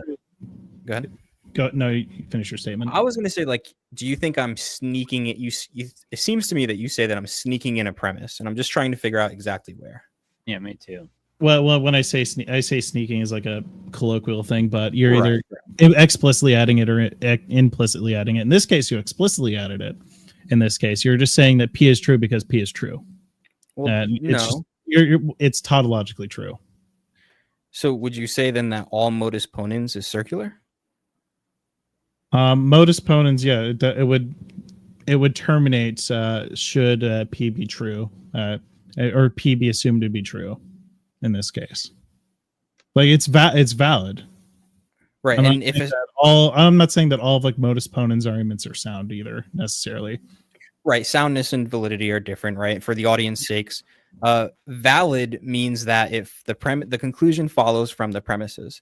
Sound means that the premises are also true. So, but what I'm trying to figure out is you're saying it's circular, but you're also saying it's valid. But if it was circular, then the conclusion wouldn't follow from the premise. I'm saying that it's tautologically true. Like it's that case, it's recursive, not circular. I mean, that would mean just everything is tautologically true. At some point, most claims, or really all claims, would break down into like tautological claims. So if all claims are tautologically true and my claim is tautological, what's the problem with that? I mean, the problem is that it's not a satisfactory answer, really. So- I don't consider it to be satisfactory because at some point, like there's no real termination point. It just is because it is. So if my claim is like all claims, then all claims wouldn't be satisfactory. Yeah. I don't see I don't see So, and I don't see honestly, where my problem differs here, or where that problem would be different than any other claim. yeah, I forget exactly who said this, but it was some presuppositional apologist. And he basically said, this is the way you defeat, or maybe he was an atheist. I forget. Anyway, what he was saying is the way you defeat Tag is being the ultimate skeptic. Nothing is true, not even the statement that nothing is true. The problem is nobody actually believes that. Yeah, nobody believes that to be true, but what I'm saying is at some point we have to accept certain things as true, or else we devolve into complete skepticism, which is why I'm saying that we eventually have to appeal to dogmatic arguments, or in this case, axioms. Like we have to appeal to something to ground it. And I'm just saying that in this case, we're not saying that it's necessarily God that's grounding it, but probably some set of axioms something popped in my head about axioms I'd like to ask. What mechanism do you use to determine which axioms you should hold? What do you mean by mechanism? Even just reason. Like, what reason do you use to determine which axioms you were to hold? Because, like Jeff said, if he said that God is his axiom, you wouldn't hold that axiom. So there's a reason why, right? I mean, I would justify axioms at some point. Not ultimately, but through, I guess, sense data and kind of repeatedly testing them throughout my life until I'm able to kind of develop the concept of an axiom. How do I get to this point here? Like, let's say, like how do you know how you can kick a soccer ball, whether it be kicking it forward or curved or like chipping it up? That sort of thing develops over time. You develop the techniques right there through sense data, and at some point you get a little bit better at it when you practice it and you apply it in other situations. Going back, where would the axiom be in that analogy? The axiom would be, and it would be the foundation for like choosing where the ball kind of goes. It would be in how you position your foot in this case. There are certain ways where you'd position your foot to achieve like that result in this case. All right, and so my question, the reason I asked that is because my question is, what's the reason for where you want the ball to go, right? That's the axiom. The axiom is I want the ball to go here, X. I want the ball to go in direction X. And you're saying direction X is the axiom. I'm saying, why do you want the ball to go in direction X? What's the reason for that, and not direction Y? I mean, because it achieves some sort of like ultimate purpose. In this case, it could be to push the ball forward and or to pass it to a teammate, or to do otherwise. Like that ball moving sets up other people to move a ball. And so then, wouldn't that then become your axiom, because axioms are the bottom foundation? Yeah, sure. Yeah. Right. So then when you say that the laws of logic are your axiom and they're justified by sense data, what you're actually saying is sense data is your axiom. I mean, to some degree, the reliability of sense data or the relative reliability of sense data could be the axiom, or really, I guess the claim could be I take sense data generally to be reliable. Right. And so do you see the problem there where now I can just push you on the sense data axiom? You're going to give me another reason or mechanism to tell you why that should be your axiom. And now you have a new axiom, and we just keep on going and going until really you can just have any. We could do that to anybody. We could do it to an atheist. We could do it to a theist. We could do it to us. And you have been showing it works. But I think that can apply to you guys at one point or another, especially when you do end up going to when we were talking about the divine knowledge thing, God's foundation for knowledge comes from God. And then we just kind of go in the same path in the other direction. That's kind of sorry. No, go ahead. I don't want to cut you off. That's just kind of the issue with like these kinds of debates. Both sides, it it really kind of depends on who's able to assert and ask more questions, and then the other side just looks weaker, because at a certain point you can ask somebody so many questions before they just get to it's self-evident or I don't know how to justify that. That's kind of like the issue with these kinds of debates, and I've watched enough to be able to just come to the conclusion that I don't think it's knowable. And I think both me and Bones here can acknowledge that at a certain point, our axioms and our foundation is either just self-evident, like through sensatory data, or we just can't really know after a certain point. You understand what I'm saying? Yeah, and tell me if I'm wrong, but it seems like you're saying it is what it is. It sounds like you're saying the existence of God isn't knowable because nothing is knowable. Well, it depends on how far you're going with knowable. Are you talking absolute knowledge? Because as I said in my opening statement, I don't even think our sensatory data can do that, because we do hallucinate. We do have various malfunctions with our five senses. So even that isn't entirely reliable. When I say something like knowable, I'm just talking like generally colloquially speaking. Can we measure and verify it with our current faculties and forms of measurement? I think this is a great way to go out, because you're saying, when you say, can you give me then an example that you would accept as knowable, something? I would say, well, again, it just really depends on how you define knowable. If we're talking about the colloquial general usage of knowable, then I would just say looking at my teleprompter here is knowable, just because that's what I can verify with my current faculties. If we're talking about something that's going to be absolutely true and hold to the test of time, I'm not sure that's necessarily obtainable, at least right now. Cool. So then in that would go back to an axiom that is either subjective or unjustifiable, right? Yeah, at a certain point, as I said, there's just a certain point where it's either self-evident or you can't really justify it because you kind of think it just is. Just like with God, just like with the transcendental argument of God kind of thing. It just kind of gets to that point. I But think what you're a good way to saying, talk It's about the it- problem let in me the finish criterion. this line of logic real Okay, quick. Go for it. So what you're saying is the screen in front of you, the existence of it, or you knowing that it's there, is the thing that's knowable, even though it relies on an axiom that is at the ultimate level unjustifiable or unknowable or subjective. But by your own standard, as long as I can say that God exists and I base it on an axiom that I can't justify, that is ultimately unknowable, then I have completed the prompt that just like the screen in front of you, his existence is knowable, God's existence is knowable by your own standard. I'm sorry, can you... I kind of like lost I a can little repeat bit it. in the midway. It's a little bit late where I'm at. I would disagree, because I even think that my own like axioms aren't like ultimately like satisfactory either, and I don't think that the claim that God can be justified by axioms is satisfactory. Yeah, we are always learning after all. Because since you and I both we all agree that Munchausen's trilemma is true. Like at that point, you would also have to say that it is not a satisfying conclusion. But then you would also have to say, at least according to Paul's example, that the existence of the screen in front of you is not knowable. It's not satisfactory. Yeah, it's ultimately. Well, yeah, it just depends on how far you go with knowable. I would say with general certainty, not absolute, because I could be hallucinating right now. I could be in the middle of a room in like North Korea or something like that, right? I don't know that for like absolutely certain, but based on my current what I have available to me, my five senses and stuff, being able to touch it like that, I believe it to be generally believable that there's one right in front of me.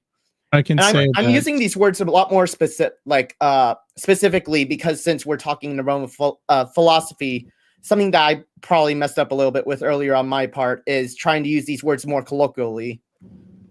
I understand. And I'm just trying to go based off your own definitions. And if I could, Bones, if you would like to do this as well, could you give me something that is knowable?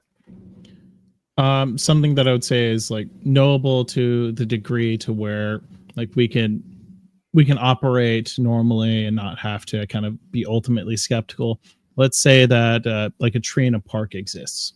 I experience that tree through sense data, through tactile, like feeling it. I could even like smell maybe the pine cones that come off of it. Other people are also going by it. They also smell it. And over time, enough people are able to kind of, what's the word I'm looking for, experience it.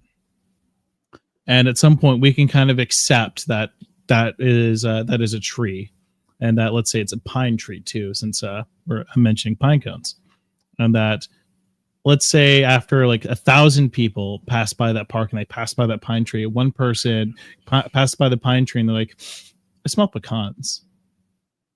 That doesn't make it a pecan tree at that point. Right. They could just be mistaken necessarily. And of course, like at some point, all of our sense data kind of breaks down and it can't be ultimately reliable, but it is knowable. It's practically reliable, I'd say. But that tree, the existence of the tree in the park is knowable. Yes. Okay. And the underlying axioms, maybe there are multiple, but one of them is that sense data is generally reliable. Yeah, it's generally reliable. I'd agree. Right. So then so if you're saying the tree in the park is knowable, even though the underlying axioms are, would you say subjective? Would you use that term? How would you say unjustified? What would you say? I would say that ultimately, at the end of the day, the axioms that we base our like knowledge on would be subjective. Okay. So now I have an axiom. My subjective axiom is that God is the necessary precondition for knowledge. This isn't my position. I'm just using it as an internal critique. Sure. By your own standard. God is the necessary precondition for intelligence, for knowledge. That's my axiom. I have knowledge out in the world. Therefore, and based on my axiom, I can know that God exists based on that knowledge. Even though my axiom is ultimately subjective, you would still have to concede that God's existence is knowable in the same way that the tree in the park's existence is knowable based on your own standard. And then what do you base that axiom on? Or it's just subjective. It's subjective at that point, but what is it subjective to? I think is the question. Well, just the same thing that your axioms are, yourself. You're saying that by using your sense data, you're able to prove, because your axiom is sense data. So how do you go backwards from knowledge to your axiom, God, in this case? Right. So my axiom is that God is the necessary precondition for knowledge. But how do you get from your knowledge to God as the axiom? Well, I go out in the world and I know things, right? Other people tell me that I know things. We all know things. And then based on that, I go back to my axiom that's subjective. And if we know things, then the necessary precondition for that is God. So therefore God exists. In the same way that sense data being generally reliable as your axiom is, you go out, you say, okay, well, this person says there's a tree, that person says there's a tree in the park. We all agree that there's a tree in the park.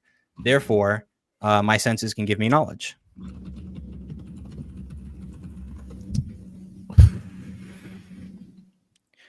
How go ahead. How I would say that is, it could be the best rebuttal I could give to this at the moment is that when I say that like the knowledge that I have is practical right here, how is it practical that God is the necessary precondition for knowledge in this case? Well, you're moving the goalposts, because if axioms are subjective, they don't need to be practical. How so? Well, I'm saying that the axiom right there, it can be used it can be used practically to kind of help me navigate through life. Right. So yeah, because it can give you knowledge ultimately. Saying your sense data is generally reliable grants you knowledge. Saying God is the necessary precondition for knowledge grants me knowledge. It's practical in the same way. How so? Because we need to use knowledge to operate in the world. If we don't know things, we would never be able to actually do anything because we would be unsure. We wouldn't know things. And God being the necessary precondition does what in this case? It just provides that foundation, is what you're saying. Right. And frankly, it doesn't need to have practicality if it's subjective. I could subjectively believe that unicorns I could have an axiom that says unicorns make my sense data reliable. It doesn't have to be practical. But how does that become like an ultimate source of of knowledge in this case, or an objective knowledge claim, since you claim that. Wouldn't, because that's not my argument. I'm trying to do the internal critique, right? If you're just rejecting this objective knowledge, if you're rejecting that, if you're saying axioms are self-evident, unjustifiable, or subjective, then this is the problem we have. Which, look, it's fair, because I think epistemic nihilism is the only way to defeat Tag, but we all know that epistemic nihilism is not the way to go. But I guess in that case, like, I would just have to say that it would just be recursive at that point. In yours wouldn't? Yeah, mine is recursive. Right. So it still answers the prompt that God's existence is knowable, unless you're saying it's all recursive and nothing is knowable. The problem is you claim that he is absolutely knowable in this case, no?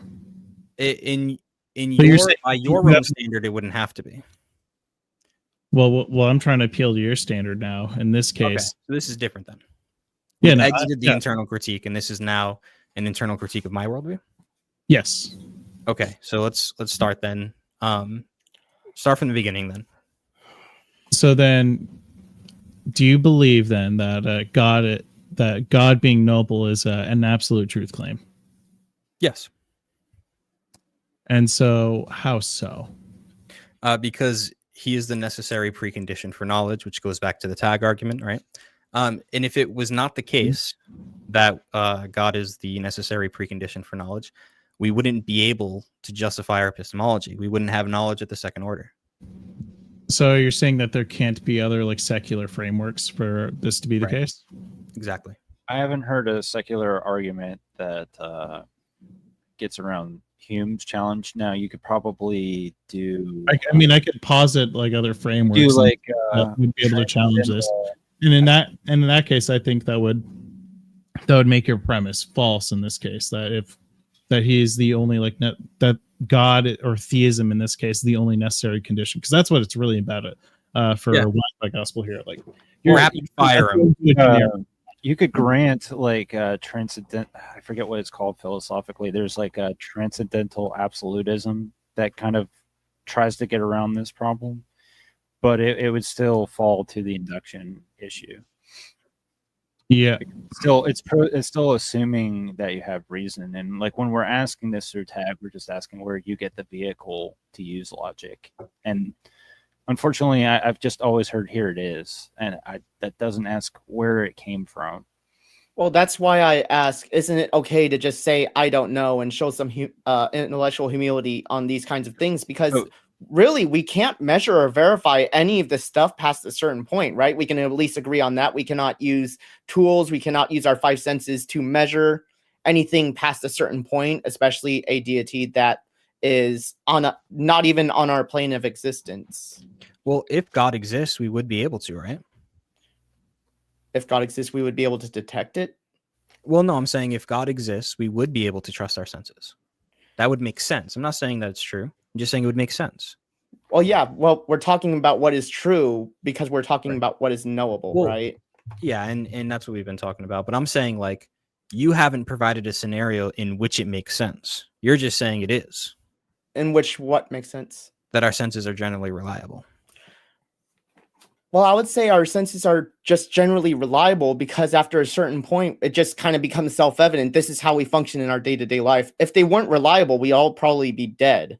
You know, when it comes to God, though, I'm telling you already, like I did in my opening statement, that I base most of my knowledge and most of my views on empirical data, ways to verify and measure stuff, and material reality. When it comes to certain things like a cosmic designer or whatever you want to call it, like God in this instance, but some people call it differently, I just haven't seen conclusive proof from an empirical standpoint for or against this deity that could exist or might not exist. It's like a thing where we can't really find out the answers for sure. We cannot verify it until we die, kind of thing.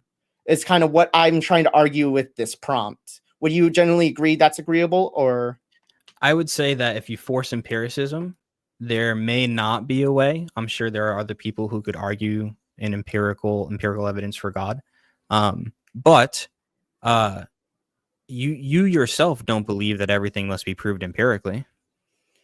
Well, I'm when you say must, do you mean like there's a moral imperative, or like it has to be answered? Like, what do you mean by must? Is there anything that you believe that isn't empirically proven? Anything that I personally believe? Santa Claus. I would. No, I'm that's trying to empirically think here proven. because that is a good question. I would say He ate the cookies.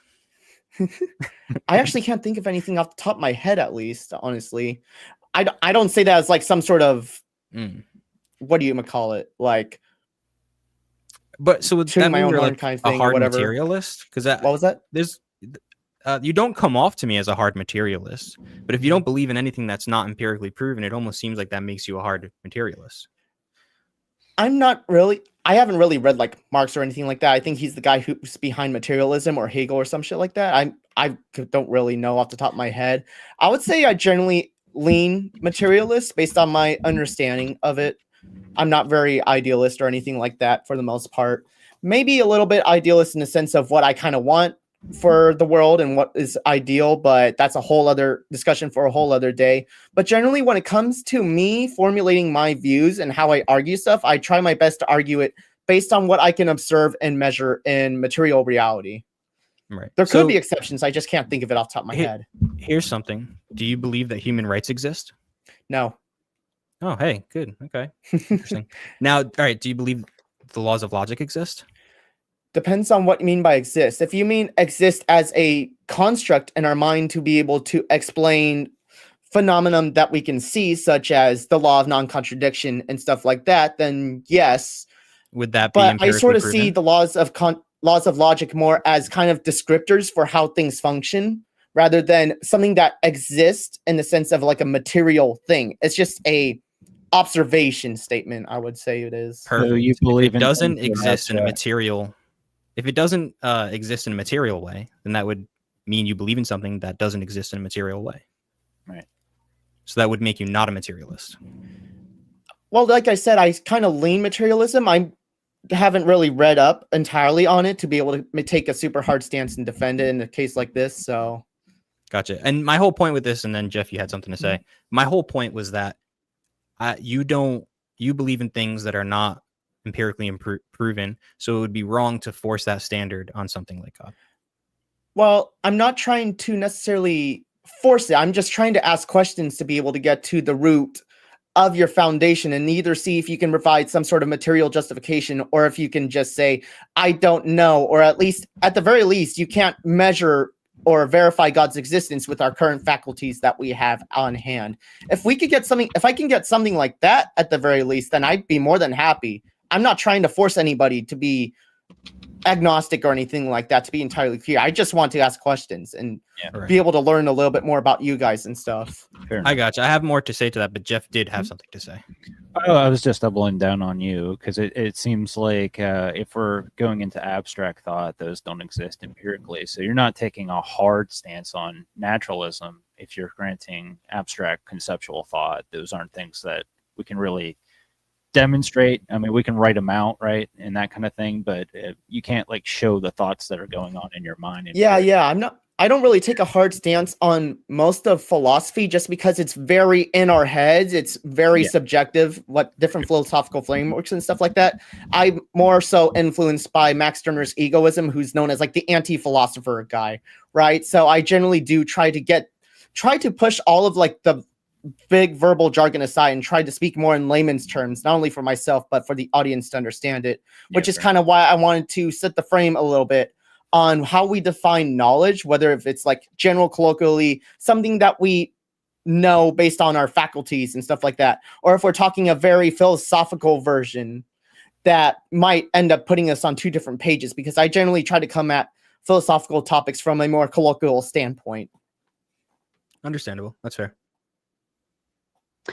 Would we want to move into closing statements and then open the panel and see what else we get? Yeah, I think we're at the end of the discussion for the most part. This has been a very mild-mannered discussion, so thank you. And I actually had some moving parts for my my daughter's like some things that had to do in the moment, and I'm like, thank goodness I could actually walk away and feel good about it. So thank you. My cat barged into my room at one point, so I was trying to figure out what he wanted. We were getting along. We were getting on. Only long my enough. children. That's pretty good. I'm glad that this didn't turn into like a bloodbath. Sometimes it's just. I mean, Yeah. I was prepared to go into the blood sports a little bit, but Well, Yeah, we I'm glad were we- talking about it a Well, little bit, but I'm glad it panel, man. happened this way. Open Personally, panel. We've been typically sneaking for the past week. yeah, we can speak now, and then the panel can also change that up if they so choose. So you never know what you're gonna get. So let's go ahead with our closing statements, gentlemen, and then we'll move into open panel dumpster fire after we read some of these super chats.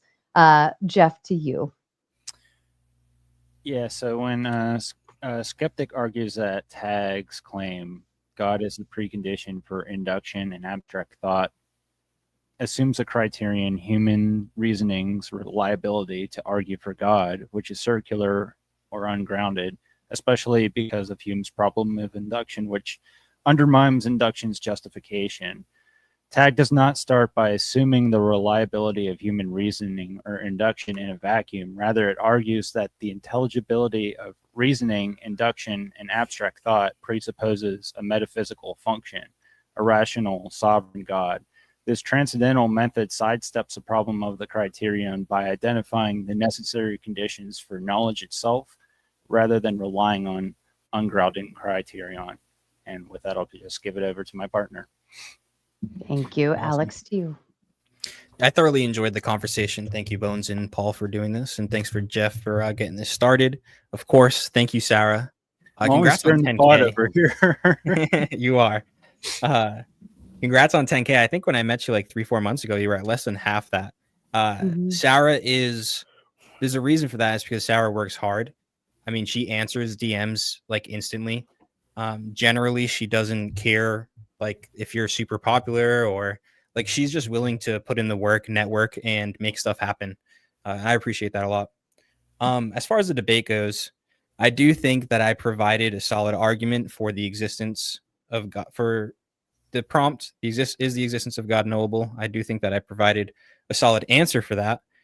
I think the argument against it was basically epistemic nihilism, although they don't seem to hold to epistemic nihilism. So while I think that, that may be a defeater, it's really hard for anyone to actually hold to that. And if they do, it's even harder to live that out. I think also, though, a big point for us was that I was able to prove from their standards, both Bones and Paul, I asked them to give me something that they would say is knowable by their standard. And I think that based on their standard, I was also able to give proof that God's existence is knowable. So go back, watch the debate. That was more towards the end, if you want to go back to it. Other than that, I'm looking forward to getting to the open panel. Thank you, Alex. Bones, to you. So to conclude this debate and to continue the host glazing here, the only absolute truth that we have here is that Sarah's a great moderator. So I think that's the only truth claim that we can really ground things. but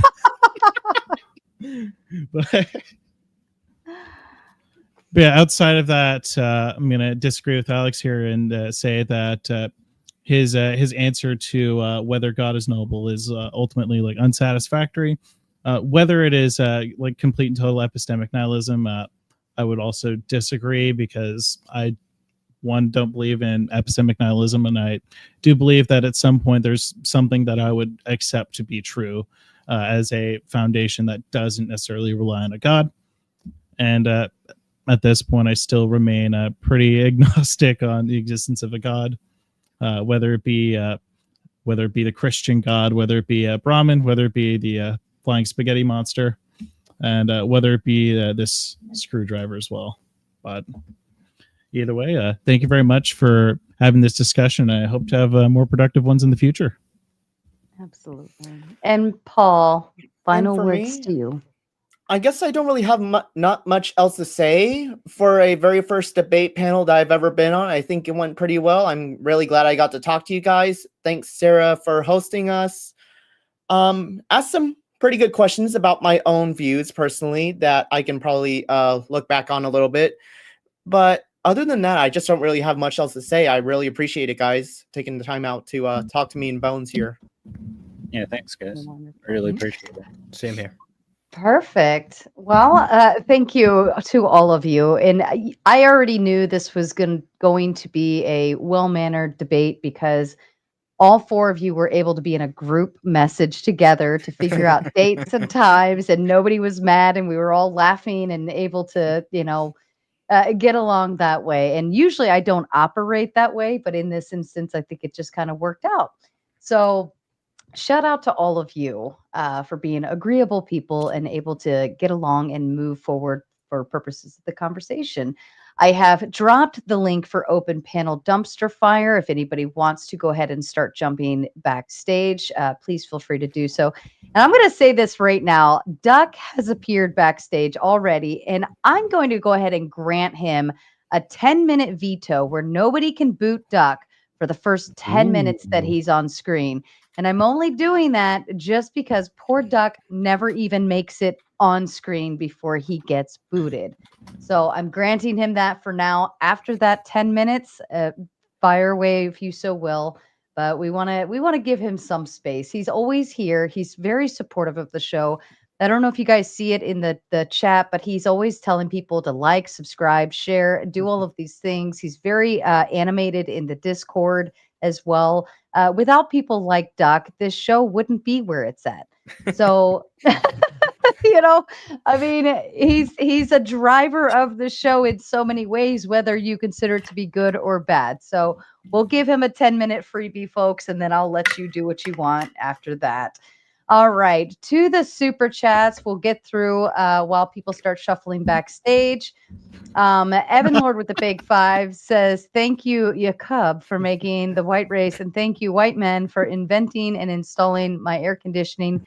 The temperature reached 100 today. Yes, it was a hot one out there. I don't know if I stayed indoors. I was actually in full recovery mode today because I finally actually got to go out one night out of the, year and enjoy myself. But I paid for it full-fledged today, laying around on the couch. But I earned it, very much so. It was a long weekend with everything and all of the debates. So I earned it. But 100 today. I hope you all enjoyed it. Nuke, I won't say the last part, only for purposes of with the big 15 says bottom shelf wine, sorry. And I will gladly accept your bottom shelf wine happily because bottom shelf wine is better than no wine at all. Random guy with the big 5 says a machine is material. How would the machine create the universe which brings material into existence while itself being material? Gentlemen, the question is to you. Since it's towards me, I could define the universe as everything that the machine creates. That would just be the way I escape it. I guess you could say the best thing is a simulation, maybe like a computer or something, kind of like the Matrix. Yeah, it's just something that's either simulated or created by the machine. We're in the simulation. Fair enough. It's the man. Okay, I'll be right back. I have to use the restroom real bad. Yeah, go for it. Most of these super chats for the next little bit were kind of goofy anyways. The chat was arguing with itself, and we all love that. Shout out to Ben for his new tomato membership. They are available to your liking. I also am starting to move the Patreon as well. I finally figured out how I wanted to do it and operate it. You're welcome to get a membership over there. As of now, there's not going to be any behind the scenes material, but you can obtain a membership over there just to show support and keep the show moving.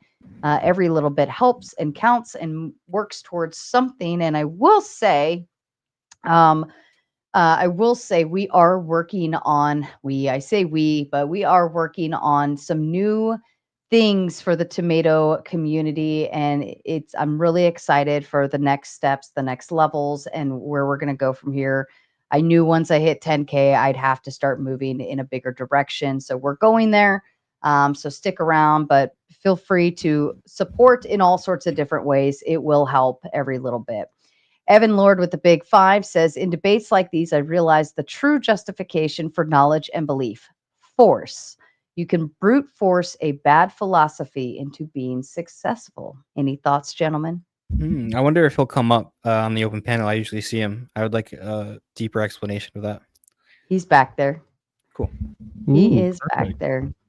I would just say true. That's why to bring it back to World of Warcraft, go Alliance. Fuck yeah. we will reign supreme one day. Wait, classic or retail? I currently play a classic Kata, waiting for Mists of Pandaria though. Cool. So you're a grinder. That's rough. Yeah. Oh my god. I first actually got into World of Warcraft in Cataclysm back when it was like 2010, or it was during Dragon Soul. Actually, my dad had me go on to his Resto Druid on a second account, and I was there being the little heel slut or whatever the fuck. Nice. For his little raid. And I specifically remember Madness of Deathwing, that where he hit all his fucking toes. I remember dying to that a lot. I remember falling off a spine a lot too. Good memories. Especially with your dad. Playing video games with your dad is awesome. Yeah, and now I've picked it up again after like many years, and now I'm just I'm a DK main. So I made the mistake of not teaching my dad the controls, so I could always whip him, and he didn't ever want to play with me again. That's jeez. That's I know, so bad playing video games. Fair enough. And shots fired in the chat. Sarcastic Saint with the big 5 says, I think I will do a 5-minute timeout for Nuke since there's no proof of Nuke's donation for bottom shelf wine. Nuke, you can take 5 minutes in silence. Bye. But they did send the super chat. Bottom shelf wine. I'm not sure why. It's like, I'm not sure what you mean by bottom shelf wine here. Like, I see the words right there. I see the language being stringed together in such a way where it is bottom shelf wine. So really, it is just true that the person who donated that did bring in bottom shelf wine. So I think that critique is invalid. We'll go there. And Nuke, of course, says fair enough. They had a little fun in there. And then, of course, Sarcastic Saint throwing shots at Duck. Poor Duck. He just takes a beating. Here's another 5 to time out Duck, since he is a pain in the ass and never learns. Duck, you are one of the people that give me a headache. So yeah. I've never met this Duck, so this will be interesting. Yeah, Duck's cool. He's what's an acquired taste. I'll say that. And Nuke fires back to Sarcastic Saint, saying, Sarah, explain to Saint I paid you for your wine and he must donate $100. I mean, I agree. I think Saint should donate $100 just for timing Nuke out for a super chat he claims wasn't there that was. And Sarcastic Saint fires back, and Nuke, take a break in the back for another 5 minutes and shove it where the sun doesn't shine. Nuke, you are talking. Yes. Here's a shovel for you. Oh, poor Saint and poor Nuke, man. Poor Nuke. But I think Nuke is flying fine in the chat, so it'll be all right. A random guy. This is our chat's Israel versus Iran. I love it. I love it. Random guy sends 20 and says, for the left, by what mechanism do you determine which axioms are valid? This mechanism would have to be prior to the axiom, which would make the axiom non-axiomatic. The other side presups God, which avoids the trilemma of axioms. I mean, I would just say that like how they describe it, God would just end up being like an axiom in this case. And under their view, I would say that it's not really justified in any sort of way, that it's more so to satisfy the definition of an axiom there. It would just be accepted, that they accept it to be true, or they just establish it. For like what mechanism do I determine by which axioms are valid? Personally, I just go off of the summation of my sense data, and I just take that and I then establish and or accept that something is going to be true and that I should just basically operate as if it were true in all cases.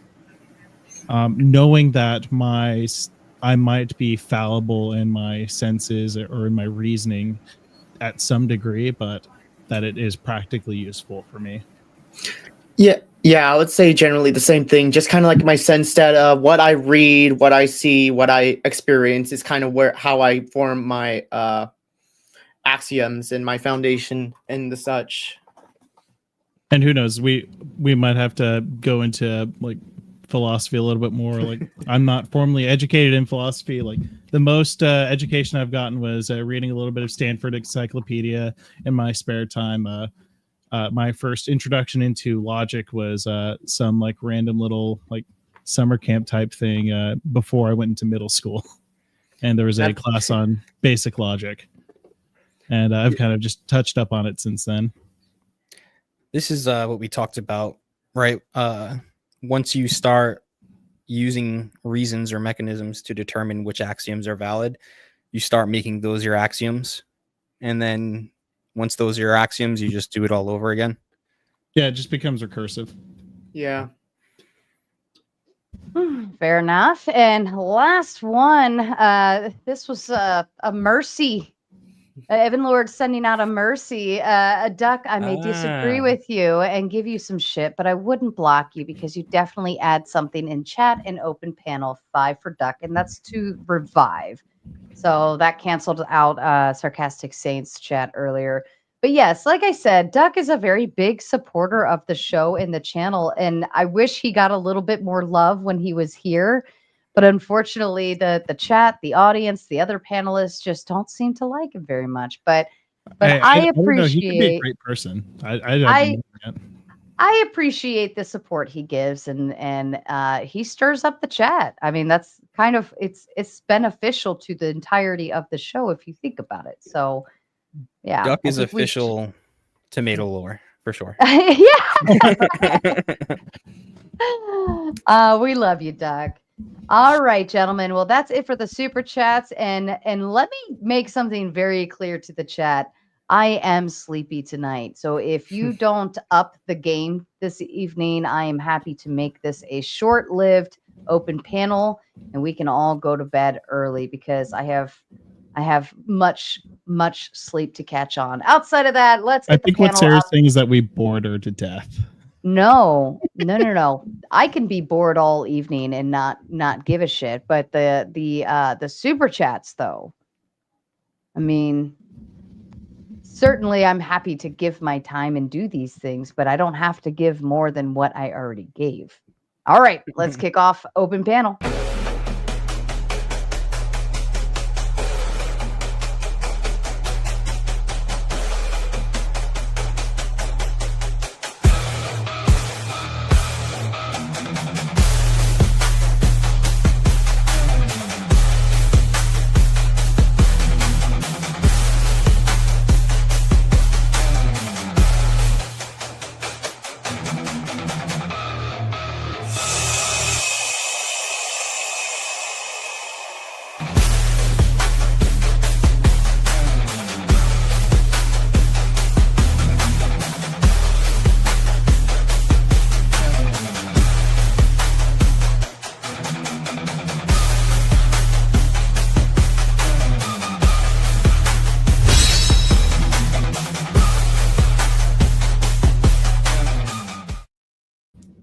All right, gentlemen. Let me start with Duck. Duck, it is at the 2 hour and 13-minute marker. I'll give you to the 2:23 before any boots are valid and usable. They can send them now if they want, but I will not apply anything until the 2:23 marker. That gives you the first 10 minutes for free.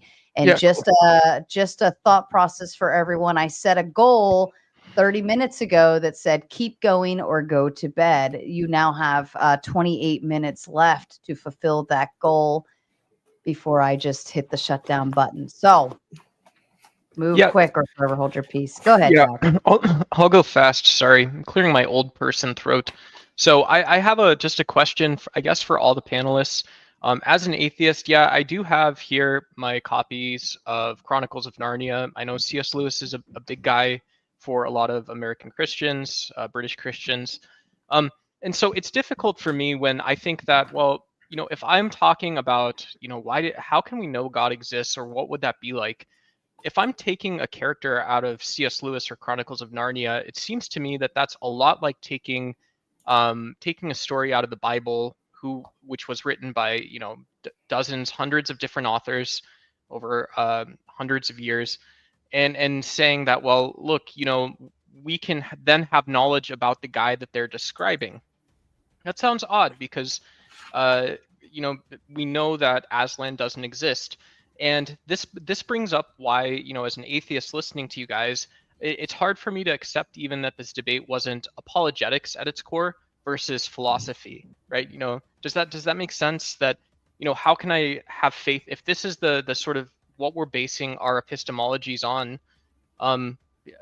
Can't we be accused of or be confused about doing biblical theological philosophy versus just doing philosophy and being earnest? I don't think there's a distinction between the two necessarily. I think that if you're going to get into theology, you're probably also going to get into philosophy as well. Did you mean like apologetics, like because we weren't proselytizing, or do I misunderstand that?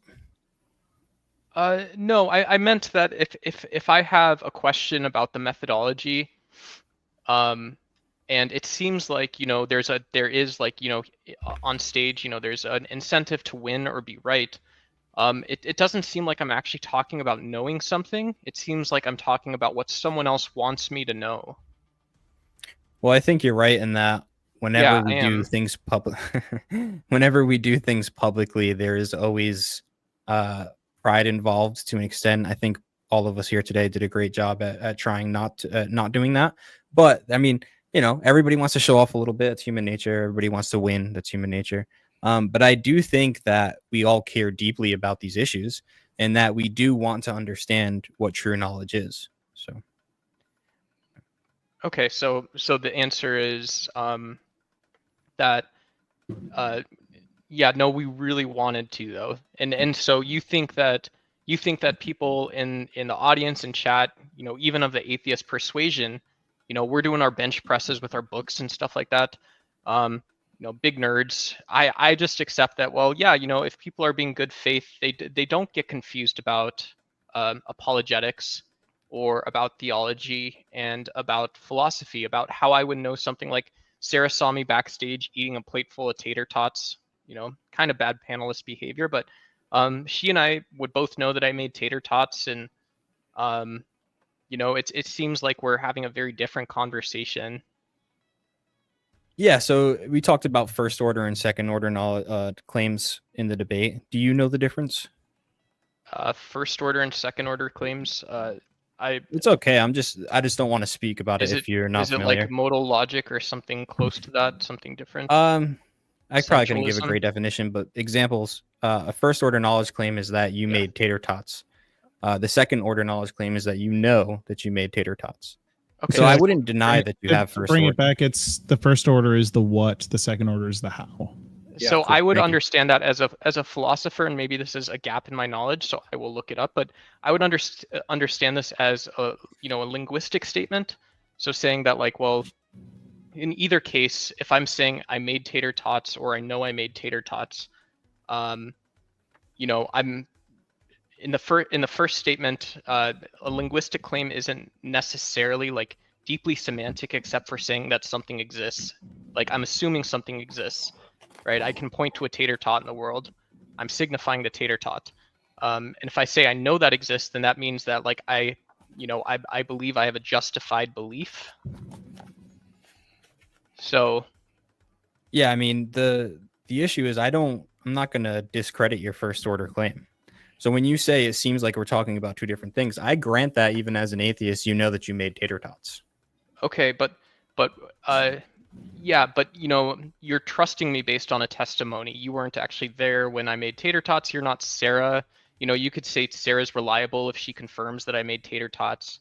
That's a good thing, but right. So I may not know it, but if you have justified true belief, then you would know it. But it is because, all right, this is what I got from what you said. You said everybody lives here and we do things daily, but this debate is up here and you're not reaching the people down here. Is that right? No, that's it's a little different saying, yeah, because it's still that distinction between what apologetics might be like versus what philosophy might be like. Like that's sort of the problematic part. I think if you're gonna go ahead, Jeff. I think if you're gonna get into apologetics, you're gonna kind of, again, I don't see them as, there's a distinction, but I don't think that they're necessarily distinct, right? So like, even when we ask, how do we know the Bible is real? That's a philosophical question, right? Who's typing? Don't type unless you mute. So I think maybe that's just not true, right? You don't go to a state school, whether it's Arizona State or San Jose or something, and in philosophy you might have a philosophy of religions class, but when you get to 300 and 400 level philosophy classes, or if you go to graduate school, there's a reason why there's kind of Alvin Plantinga and William Lane Craig. William Lane Craig, who specifically does apologetics, Alvin Plantinga, who I think is a little more dedicated into the philosophy, but there's a reason that philosophy and apologetics and theology is different. You got 3 more minutes before I apply your boots. So you got 3 more minutes before your safety is gone. So I see how I would say that they go kind of hand in hand, because if you're going to go into apologetics, you have to understand like what makes the Bible true, which interpretation is correct. There's a bunch of philosophical questions there that we can dive into. So I'm just not convinced that I would grant that they're a little bit different in what they're looking at, but they're not distinct in that way. They kind of flow together, right? No, because atheists think apologetics, like there's obviously nice people that apostatize for their church or whatever it is, but a lot of them come off as predators who try to brainwash people, and they think that if someone doesn't know something or they don't have something and they can replace that for them, it's not that different from like a CIA agent working an asset. But the nature of religion is they're just trying to get people to come to their church for whatever reason. I think it's kind of disingenuous with your false premise that you smuggled in there. You said that you think that they're indoctrinating people, right? That's not a false premise. I think that, right? I think when I see apologetics, I've seen T-Jump with like Cliff and his brother and stuff. Cliff seems like he'd be a really nice guy. Like he's someone that you could go wine tasting with or go hiking with or something. But when you're talking to people about something that they don't know and a topic, and your goal isn't to teach them, your goal is to convert them to a religion, that's a really weird fucking thing that humans shouldn't be doing. Yes. Strange. I can't convert you to Christianity. I know you can't, but I'm not everyone, right? I'm not everyone. I can convert anybody. That's not for me to do. Do you think that all salesmen are disingenuous? Do I think salesmen are? I mean, I used to do sales, so. Were there times where you were disingenuous to make a sale? I mean, I think every salesman has that. Sales is about information parity, right? If you're good at sales, you're flattening the information curve between you and your customer. You're learning from each other. That's how modern sales works, because that's like, you could say like, oh, philosophically, that's how humans work. Humans want to socialize and learn and spend time with people that want to learn with them. It's not just information, because if it was just information, you wouldn't need salespeople. You would just have sales letters on websites, and that would sell people. But you can't say that, because you can see it as just information. Like that's what the Bible is words on a page. It's just information, and it depends who reads it based on how they interpret it. And like if you give a Bible to a person in India, a Hindu in India, they're not going to interpret this as, oh, there must be a God somewhere. That's what information means, and it's just ink on a page, right? Does that not make sense? How do you know your interpretation is correct, though? Because how? So you're asking about my epistemology. I mean, I gotta bounce out soon, but you know, I just know, like, if, like, let's just say you're the Buddhist and I hand you the Bible. Exactly. Yeah, exactly. How do you know your interpretation is correct? I would ask You have you that. 60 I would ask you seconds. that 'cause, you know, since you guys were the ones debating, my original question was, if you recall, if I have C.S. Lewis here, and if I were to pick up C.S. Lewis with a fishing hook, like a fishing lure or something, and I see this person, I see the C.S. Lewis guy, he's on the street, he wrote this book, maybe he one day wakes up and says this was divinely inspired. He was an author who was short in stature. Divinely inspired book. He was he did slut shaming. He went through his reps that you have to do to be a Christian, to be a great Christian apologist. And so that's not begging the question to say that you're pulling from a book that I can physically rent from the library. Why can't I just go do the same thing? You can get it in the library, but how I'm do you? going to put Duck in the back. You got 10 minutes backstage. So hold that thought, Duck, okay? But you gentlemen can still answer to it as needed. Yeah, so I would still just ask, yeah, you can get it in the library. That's not asking my question. How do you know when you're reading it that you have the correct interpretation? I know, And like that's- for like no. manuals for like building like a IKEA, whatever. Like a lot of the times, like someone could go and try to build that, and they get frustrated because they can't quite figure out the instructions right. So sometimes it's good to like see a video from the IKEA people explaining it, and then you're able to go and understand it better. And I think that with religion or philosophy or any other sort of ideology or complex thought, that could go and be more applicable as opposed to just indoctrination. And I gotta say, like, his thing of like it being predatory, it's no more predatory than just like someone going to like a club or a lodge or some like place where people go for duties and for dues and membership to go and be a part of a community. And a community is valuable, and every community has shared rules and everything. Right. Even atheist organizations. He would have to. He would have to demonstrate the predatory part, because I'm not granting that until it's demonstrated. Sarah, if you could get some sluts up here for me to shame, I do want to be a great Christian apologist. So. I was about to say, I think the Whatever podcast is a good place for you then. Hit me up, no, Brian. no, Fresh and Fit is much better in that respect. There you go.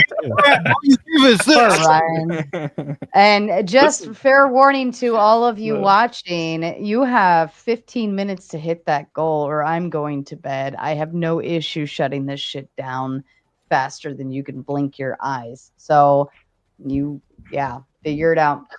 Before we do that, Evan, you had a great super chat if you want to expound on it.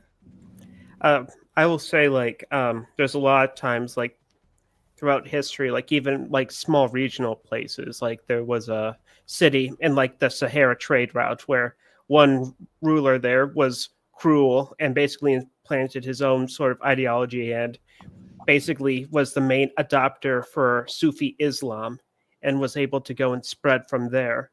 And the people there were all, they were all... they followed a different branch of Islam. I think, I forget the exact name because I don't speak it well, but like just by doing that, you can enforce like against the will of most of other people, as long as you have like the weapons, and you just need to do that for like a generation or two. And then people will always, like, people that are born into it know nothing else. So then the idea or the religion and stuff can just propagate. And I guess, like, you don't need to go and debate ideas or if there's an idea that is pretty close to being entirely defensible and solid, then you don't need to focus on like making it perfect. You can just focus on making it well enough to function and have society like have things work with it. That's what I was trying to say. Sorry if that came across as a bit weird. I'm a bit tired, so sorry. No, it makes sense now. So this was my question in regards to the atheist comment there. Where do we see anybody forcing the religion of Christianity? Because I understand like the Crusades happened, but at the same time, modern day Christians do not force their religion upon anybody. We welcome the communities into open arms and allow them to find their own faith within Jesus Christ. So there's no force doctrine that I can see within the modern day Christianity that forces you to become a Christian. You have to allow yourself to be open to God. I know You're going to hell. What kind of mic are you using? It's like got some kind of screech on it. Yeah, it does. I apologize. I'm using my headphones. Let me change out my headphones real quick. It could be dying.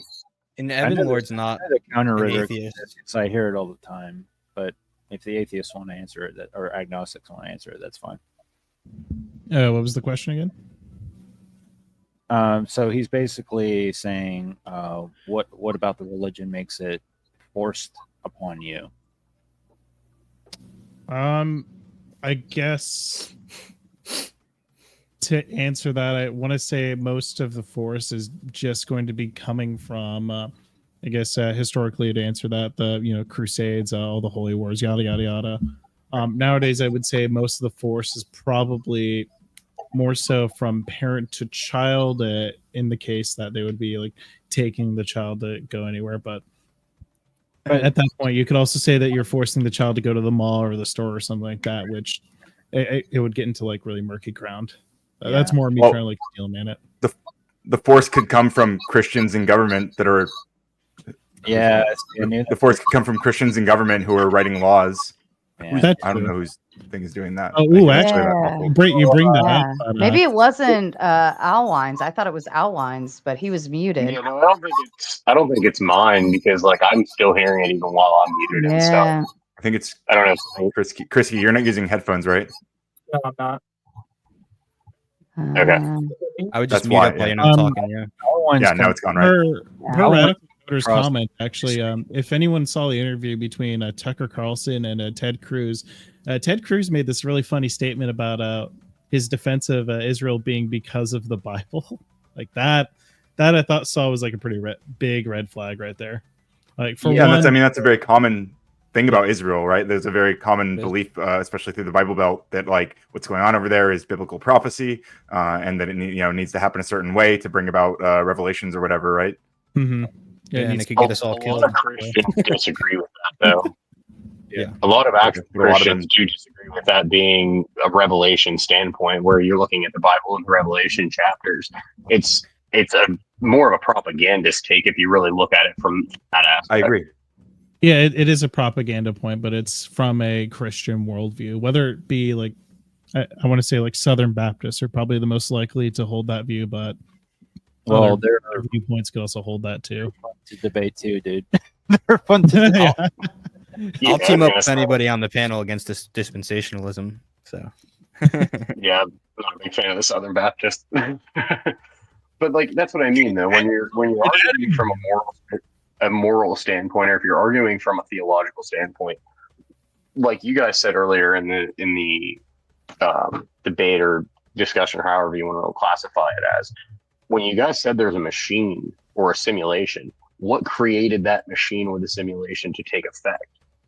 There's nothing that creates that to thus create the simulation or thus create the machine. My answer and Paul's likely answer here would be I don't know, because we're agnostic. But if you don't have something that's created from something, then how was it created? It could be the case that it wasn't created and that it was just always there. But how was it always there though? Is the question. You're still at some point, like I could give you like an infinite number of justifications, and at some point I would just have to say I don't know. I just accept something to be true. That's what. But if you're, I brought this up earlier, but like Munchausen's trilemma, like I would basically just say I would have to dogmatically, like I would have to terminate it somewhere and say this fact that I think is true. I just agree that it's true dogmatic. But we wouldn't have the issue with the Munchausen trilemma, because we're appealing to like a mind that is the source of truth itself, who speaks to us and reveals itself in like history and creation. So it kind of avoids. It would be up to you to prove that that specific one is the one that revealed it to you. And as far as I know, that's a few steps further than what this debate was about. It was more so proving that a generic God is knowable. Well, the proof would be if you deny that revelation, then you fall victim to the Munchausen trilemma, right? So I think that your worldview also falls under that too. You would. Well, no, because like you're trying to build truth on shifting rules, right? But our rules are revealed in an unchanging, like necessary. How do you know? How do you know that those rules were revealed to you? Because the denial of the revelation would lead to like a contradiction. So that's going to be self-defeating. Okay, buddy. Like you're saying that your knowledge can't be possible without revelation, and you're just assuming that what is revealed to you is true.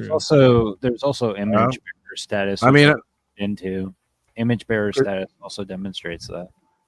I mean, I could break it down really simple. Like if we're gonna say real simple, like if we're gonna say something's true, we have to use standards. So those standards are gonna be like arbitrarily invented by a human mind, which means anything you prove from those standards is also arbitrary. So we need an objective reference point in like a revealed mind of God. And without that, there's no objective truth, proof, there's no objective knowledge. It's that simple.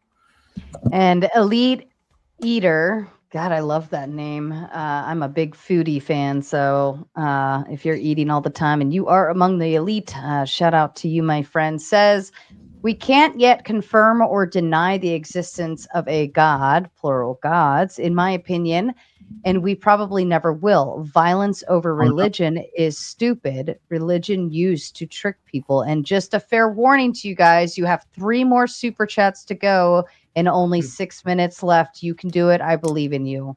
So if anybody wants to respond, go ahead. So PMars, I got one quick thing to say, and yeah, you guys made me change my avatar to the duck spaghetti monster, by the way. So I'm gonna blame you guys for that. But yeah, PMars, when you're talking about the Munchausen trilemma, like there's a couple ways to approach it, but I think you're misusing it, right? You know, first of all, you're not treating it like a thought experiment. You're treating it like a law of nature. It is a thought experiment. Right? It doesn't have to do specifically with the brain. It may have to do with how brains think or how logic and axioms work, or can work in the brain. You're not understanding. It has to do with like ultimate reason, right? Is human reason ultimate, or is the mind of God and God's reason ultimate? Well, you're just not addressing what you're not addressing what I'm saying. Well, the problem so is under our current understanding, we really can't know, and that's what kind of Munchausen's trilemma is kind of positing here. It's that under our current like framework for understanding logic and truth and all that, there are certain points to where things terminate, and at some point, like we have to kind of fall into one of 3 categories. Either we maintain a circular argument, a regressive argument that recurses infinitely, or we have a dogmatic argument where we just put down, we draw a line in the sand and say, I'm just going to accept this and go no further. Did you learn essence energy distinction? No, I have not. But that's only a problem if you. I would look into that, because like if you're saying like 100% knowable, I would probably like absolute, like God's absolute. If the prompt said God is absolutely knowable, I'd say probably not. We can't know. God's mysterious in certain ways, but can we know him? Absolutely. Well, I mean, we don't have the. Go ahead. Sorry. Oh, sorry. Mr. Green sends in a big 20 and says, I care about both things. Crying, keeping the panel on and keeping you off. So that's another 20 minutes added on to you, Ryan.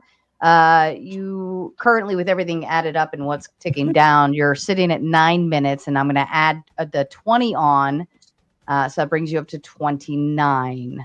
And then Duck, you're heading to the back. You got 5 minutes back there. He was my only chance at slut shaming. I'm not going to be a great Christian apologist.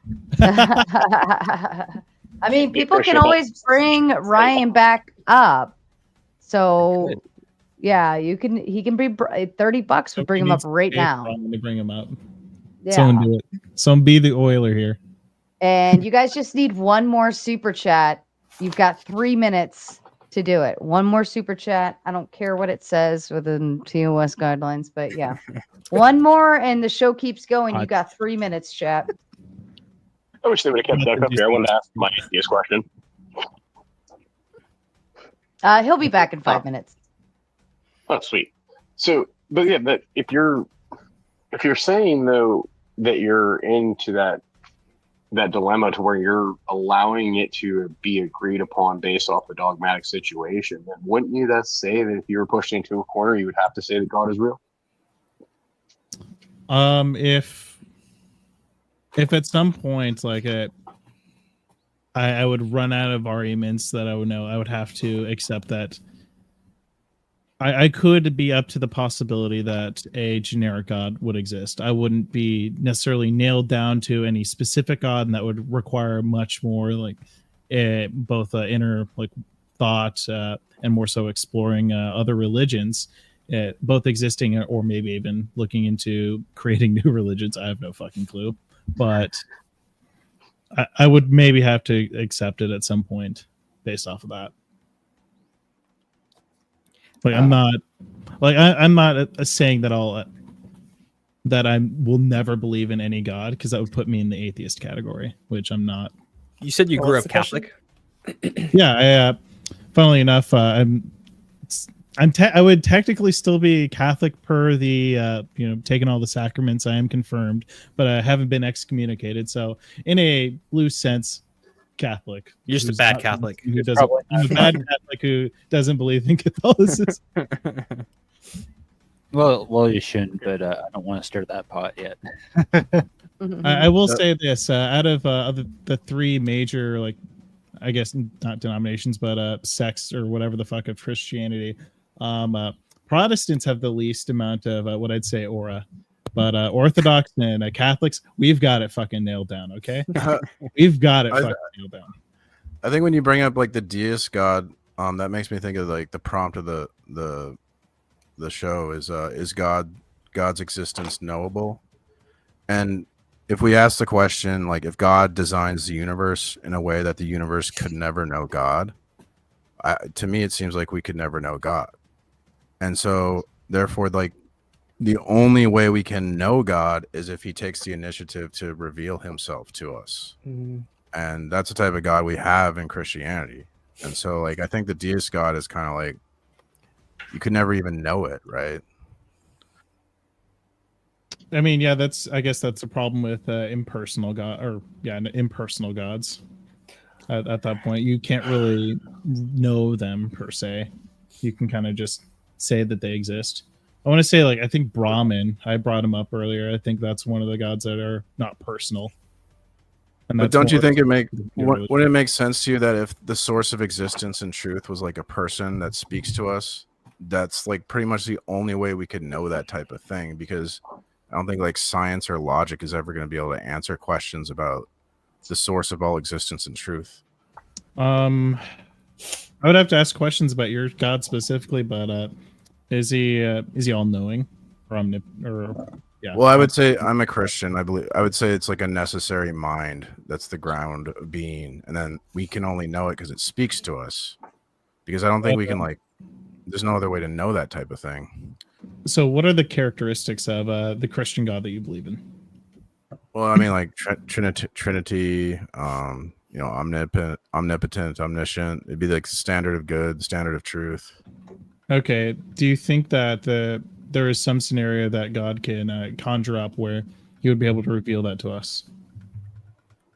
Well, I believe we are in an environment where God's revealed and obvious, and that people just kind of suppress the truth, I guess, or what's the evidence for that, really? Because you drive over a bridge, math is an absolute truth. You trust math with your life, You know, I wouldn't necessarily say that math is an absolute truth as we know it. Like we can say that it's true. Well, you can math, say that. It's but I derivative mean, of some type it's of. absolute enough that you trust it with your life. Because if the math is incorrect in the I wouldn't bridge, say that it's absolute. Then if the math is incorrect in the bridge, though, you're gonna collapse and go bye bye, right? it's So you more trust so how it. you utilize the tools. You trust it with your life, and so for like you are to me, you navigate your life as if there's absolute truths that requires an absolute foundation, and that's the God of the Bible. Not necessarily. Does everybody do that? To go back to the tool analogy, you can misuse tools and you can use tools for the wrong purpose. I could put a ruler inside of a glass and say I can measure the amount of liquid inside of it using this ruler, and that would just end up being false right there because a ruler is used to measure length, and what I'm trying to measure is volume in this case.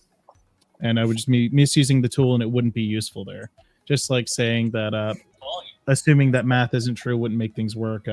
There are ways to misuse math, and at that point with the bridge it would collapse or do some weird things otherwise. But I mean, do you think 1 + 1 = 2? Can that change or something and like be different someday?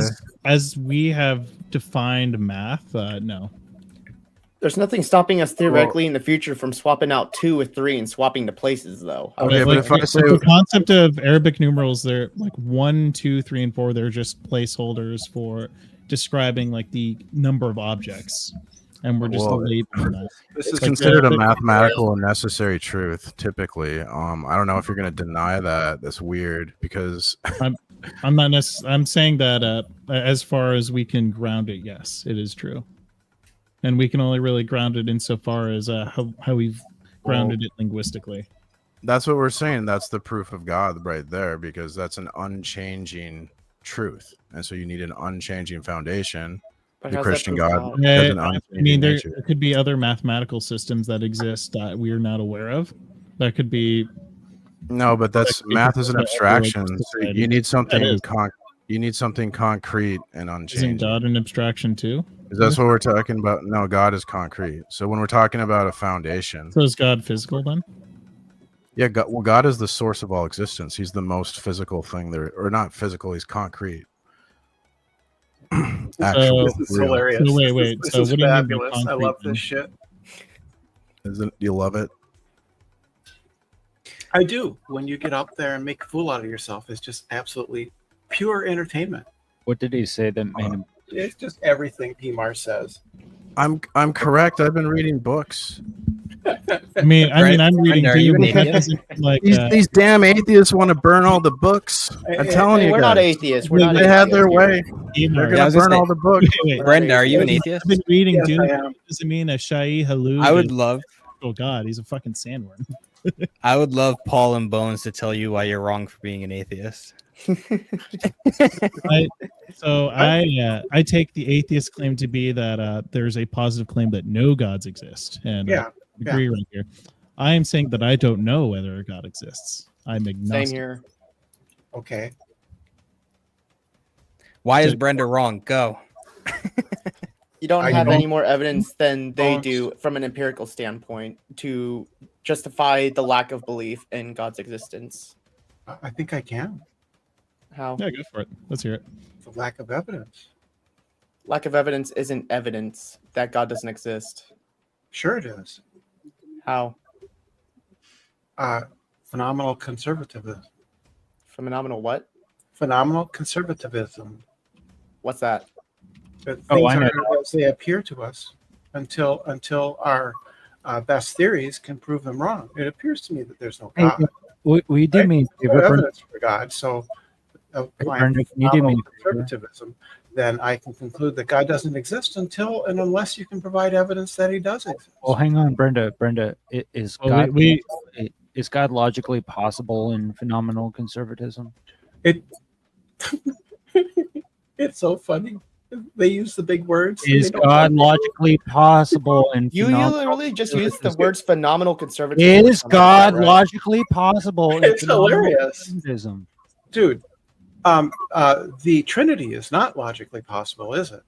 That's not what I asked, is it, dummy? Yeah, well, if that's God, then that God is not possible, is it? That's not what I asked, is it, dummy? Yes, it is. Well, you didn't define God. You just take that to be like. I take it Is to be God logically possible? Yes or no? no, Oh, it's not logically possible. right? Can you demonstrate Because that? Go ahead. because the Trinity is not logically possible. But he could say phenomenal conservatism. The God, universe is what's intelligently wrong with designed. like the other guy? Phenomenal Look at the conservatism. flying spaghetti monster. Can you go through every single religion and refute it for me? Go ahead. I don't have to.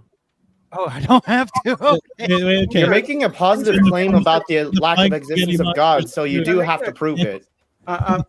Do anions? I think so. Yeah, God is real, and it's the flying. Do anions? Prove that wrong. Do anions exist? Do anions exist? What anions? Anions, not anions. Not anions. That's different. Anions. Do they What's exist? anion? What's an anion? No, do they exist? What's an anion? I don't have to define it. Yes, you do. Why? Wait, I can. Oh, define the oh, flying now I spaghetti have to define what it means? Wait, I can Right? define the Yes. flying spaghetti monster. What is this? Why is there unbalance where you don't have to define things, but I do? So if Wait, you wait, say wait, God language. exists, Like- then you need to define your terms, right? I can define the flying spaghetti monster as a flying plate of spaghetti with 2 meatballs. As eyeballs. Sure. Yep. I think that spaghetti, meatballs, and flying plates can certainly exist. Hey, Okay, Brendan, is So- Wolverine logically possible? I like how we've gone from us against them, and now all of us are against this guy. Poor person. This person is trans, and I prefer. Oh, I didn't know. Sorry. That's fine. That's fine. I'm used to it. This is a Is manosphere. Wolverine This is a manosphere logically place. possible? I'm used to the heavy dripping of testosterone in here. Wait, are you saying Well, that, you're part of the manosphere? Brenda, they're giving you 5 minutes in the back because you remind them too much of Mel. I'll set That's a timer good. now. I need to make some rice for fried rice. So I'll There you go. Fair enough. We'll Yep. give you 5 minutes. I love fried And rice. Duck, you have less than 3 minutes. Ryan has left. His timer, he had 16 minutes left now, but he left a few minutes ago. But all right. Yeah, phenomenal conservatism is like if it seems to you to be the case, absent any defeaters, then you can accept it as true. Right. Which So if I practically, go ahead. Oh yeah, I didn't mean to cut you off. Go ahead. No, I was gonna say practically, like we do this every day because we're not, dealing with epistemology in that sense. When we look at things and it seems to be a certain way, we accept it as true. But that doesn't seem to get you really from belief to knowledge. Yeah, if it just seems to be the case that I believe there's a God, then I believe there's a God absent a defeater. And then if I grant Tag and Hume and all the other philosophy, they still have to go through all that shit, dude. Yeah, and then what is a defeater? If I just reject your defeaters, am I still absent defeaters? That's not a defeater. Yeah, you'd Well, have to. like this could also just apply to like any made up deity too, like the flying spaghetti monster. Right. Yeah, you'd have We to need put. to mainstream the flying spaghetti monster, man. I swear. I used to I was go about to say we could in theory make it very lucrative too if we play it out of the Scientology playbook too. like a hardcore atheist. I used to use the flying spaghetti monster all the time. I'm glad that this Pastafarian religion stops. Pastafarian. Pronounce it right. He's crazy. I'm an Alfredo realist. Fuck yeah, dude. I'm more of a marinara guy, but okay.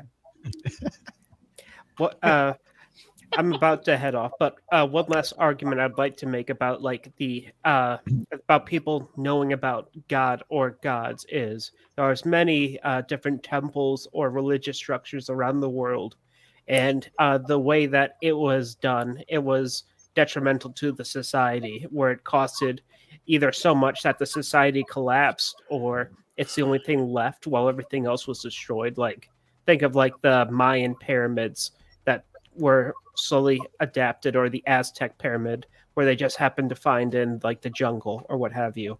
Like these sorts of structures, while beautiful on its own, I don't think someone could justify the entire community building it for like their own palace or something like that. And I'd say that is almost sort of proof, besides like a proof of like faith of the society, but proof that something kind of like influenced them enough to feel like where they are obligated to build it.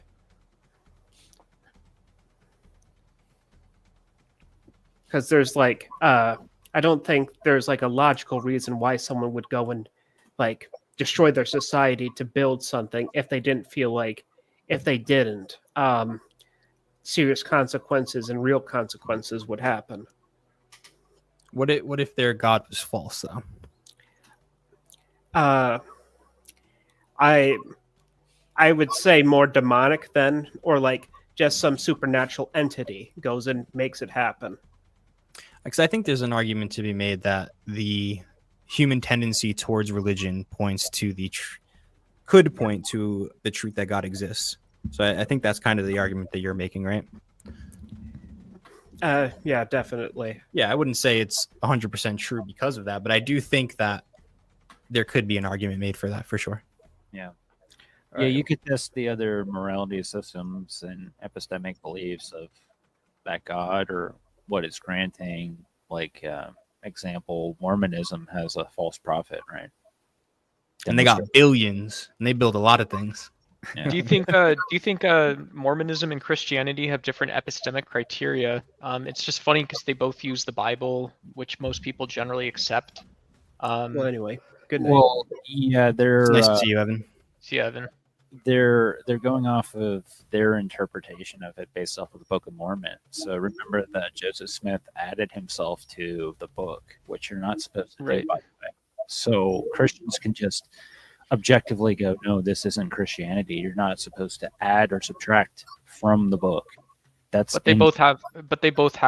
Can you respond to that component that Christianity and Mormonism both have a Bible and an Old Testament, right? So you find all these books around. You're divinely inspired. You know, okay, I can grant you that people were saying that at that time. Some people were saying that. Romans weren't, but some people were saying that.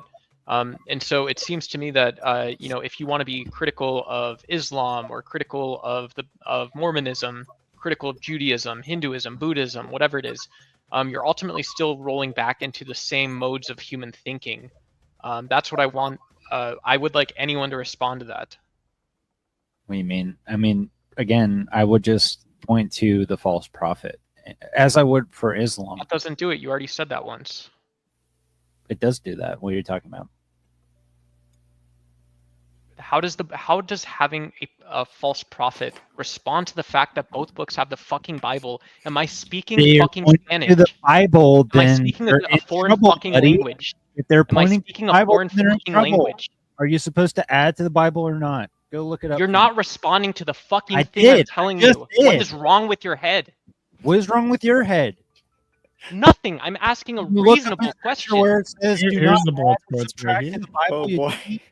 You're not supposed to add or subtract to it. That's not for you to do. So Mormonism's done. It's toast. If you're going to point to the Bible, you're fucking done. You're toast. So you're saying sola scriptura. No. Your final answer is No, sola I don't believe in sola scriptura. Can I ask a question here? What the fuck are you talking about then? Can I ask a question here? What do we do with those books in the New Testament that are known forgeries? How are they forgeries? There are books in the New Testament that are known to be forgeries. How are they forgeries? Scholarship has revealed that they are forged. Who's the scholar that says that they're forgeries? So it's denial. Then. No. That's your response. No, you're appealing to authority. I'm asking you a question and you can't directly answer me. You're like a Well, deer in yeah, the headlights, you're dude. making a claim that something bro. has been that you're Yeah, making yeah. a claim that, and then he's asking you who are these scholars, He's and like I think fucking that. Andrew's little cum rag or something. Oh my God, Answer Duh. anything. Wow. Gross. I Jeez. have a wife, by the way. It doesn't mean you're not a cum rag. Do you not understand Okay, logic? okay, all right. Kind of a little bit over the top there. Just a little bit. So Throw ad hominems to throw ad hominems. Are you Sure. upset about something? Yeah, because you're being Hey. disrespectful as fuck. You're telling you instead of just Oh, saying oh, I don't this know. Instead of just saying I can't answer, that's not what I sound like. Instead of just saying I can't answer a question or I don't understand it, can you rephrase it? You're trying to tell me that I have to know something that I can't know. You don't see how that's bad faith and disrespectful, Bad faith, and why I would say you're Andrew's cum rag when you're acting like an asshole wearing a Crucible hat? How is that disconnected from what's happening between us right here? How is this wrong? Oh no, I'm sorry. I hurt your poor little feelings, Duck. I'm sorry you don't my know what feelings. I don't sound is. like that. I don't feel like that. I don't act like that. I don't give a shit. So just say that then. Why are you I think defending yourself bigger- saying I'm ad I think the hominem you? bigger thing That's not what that's I'm a doing. bit more egregious here is that he's advertising a different platform for debate. I think he's trying to siphon from the audience. Oh. But No, I can't. Anyway, speaking of Andrew, Duck, you saw the Mormonism debate, right? I didn't know. I was doing other debates at that time. Gotcha. I would go check it out. It was a good debate. All right, Doc. panel for a little Enjoy your 5 in the back. And actually, I don't even think Krabby is a big Andrew fan. So for him to Krisky, I'm gonna just keep muting your mic, especially if you're not talking, because it is like screeching in my ear when your mic is on and you're not talking, and other people are. All right. Yeah, I'm surprised that Krabby booted you for that one. All right, 5 minutes in the back, Duck. Is that word TOS, by the way, in Crab's name? It's not. Okay. It's just I was just he wondering, I didn't know. changed his name. It used to be Rude Mud Crab, and now it's Rude Cunt Crab. But I like saying Rude Mud Crab because I find that to be like that's his name that I've always known. And Sarcastic saying, adding another 5 minutes. You sound like a whiny child and need a timeout. Wear the dunce hat. Poor Duck. I mean, you did kind of. Is this common for this guy on here? Or? Yes. Yes, it's common. This is atmosphere. This as I is said. why this is why Duck gets timed out a lot. Sometimes they even just time him out in the chat too to shut him up completely. Who left? Andrew. Somebody left. not Somebody. one person talking. So Chris. Andrew, So for the other side, does the other side have any non-question begging arguments for God? Can you explain why the argument we gave was question begging? I'm asking for a non-question begging argument Right. from you. I disagree with your assumption that my argument was question begging. What is your first premise? If knowledge is possible, then God's existence is knowable. Knowledge is possible, therefore God's existence is knowable. Right. So what's the argument for that? So that was Premise? modus ponens, right? No, what's the argument for your first premise? Why should I believe it? So the disjunctive syllogism that I gave in support of premise 1 is either God is a necessary condition for the possibility of knowledge or not. It is not the case that God is not necessary. Therefore, God is a necessary condition. Yeah, can you support What that? about that 'Cause is the penny, question begging. the penny in my pocket is a necessary precondition for knowledge. Can you support trans rights? No, the penny in my pocket Okay. is a And- necessary precondition for knowledge, right? And You're does this familiar- penny you're in your familiar with that, pocket, right? does this penny in your pocket have the same characteristics as God? No, it's just a penny. Okay, so then it can't be the necessary Why precondition not? for knowledge. It simply is. It is. You're making a claim, right? Yeah. Okay. Do you know why God is a necessary precondition for knowledge? You haven't given an argument for that.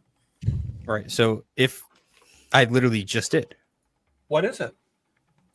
that, the disjunctive syllogism I just gave, right? Your argument for why God is a necessary precondition for knowledge is that God is a necessary precondition for knowledge? That's called No. question begging. That's what No. I Can you- asked for. can A you repeat non-question back to begging me my argument. argument so I know you understand it? Right. Your argument is to beg the question that God is necessary for the existence of knowledge. That's your That's argument. literally not the argument. Can you steel man my argument or not? In which of my premises did I beg the question? Because both syllogisms were valid, right? If they beg the question, they're not valid. What? So Why show should me I where it's not accept valid. them? Though. Why should I accept them? Why So should I are you- accept that are you God is a moving the necessary goalpost now? precondition? It's up to So you. it's not begging the question? You've simply given an unsupported assertion. Right. And we can move on, but if it's not begging the question, I just want you to admit that. Oh, that you were wrong. we'll get there. I guarantee it eventually. You said the argument I gave is begging the question. It I will gave the be. argument, and now you can't tell me why it's begging the question? It gets. They always do get there. Hold on. But you said, all right, let's say it gets there. You said the argument I gave is begging the question. So based off of the argument I gave, how is it begging the question? What does presuppositionalism mean? It means I you just want you to presuppose admit that the presuppositionalism. philosophical snobbery that you display is dishonest because you won't admit when you're wrong. Presuppositionalism, right? Criticized by Dr. Craig, Bill. So we're still that is moving a past the point that the argument is guilty not of a questionable. guilty of a logical howler in his Wait, words. who did you say? Bill. Dr. Craig something. Dr. Craig. Who's Did you say William Oh, Lane F- Craig is a presuppositionalist? No. Yeah, I don't think William Lane No, Craig. listen again. Yeah, he's not a TAG guy, No, right? He goes with. I haven't heard of this guy. You have heard of William Lane Craig, right? And in his criticism of presuppositionalism, he says it's guilty of a logical howler, that of presupposing his conclusion, which is what you are a presuppositionalist, right? So do he you makes a have a claim. non-question begging argument for God? He makes a claim. You're making the same claim. Can you prove that claim? Do you want me to quote? No, I want you to show. You said based on the information I gave, which is my argument, that it was question begging. Now you're saying you need more information to determine whether or not it's question begging. you So a either you were lying or wrong. Are you a Can you answer my presuppositionalist? question without asking me a question? You're a presuppositionalism. No, just simply dishonest. means begging the question.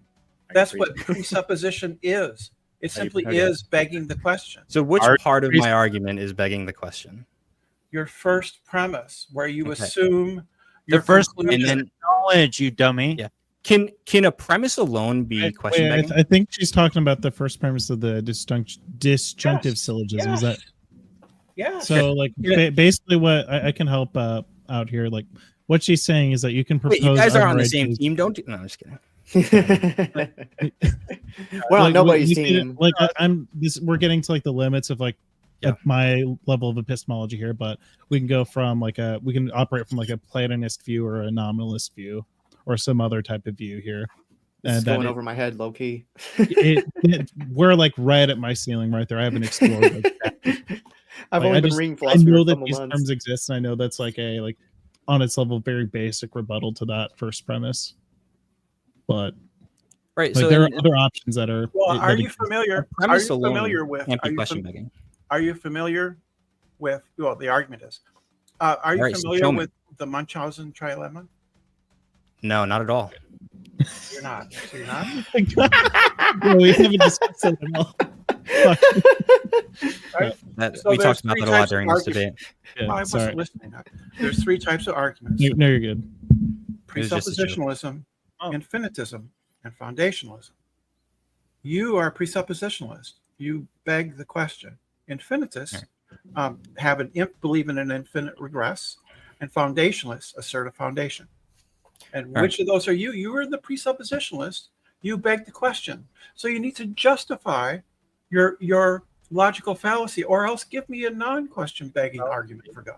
All right. So my argument begs the question, but you can't tell me how.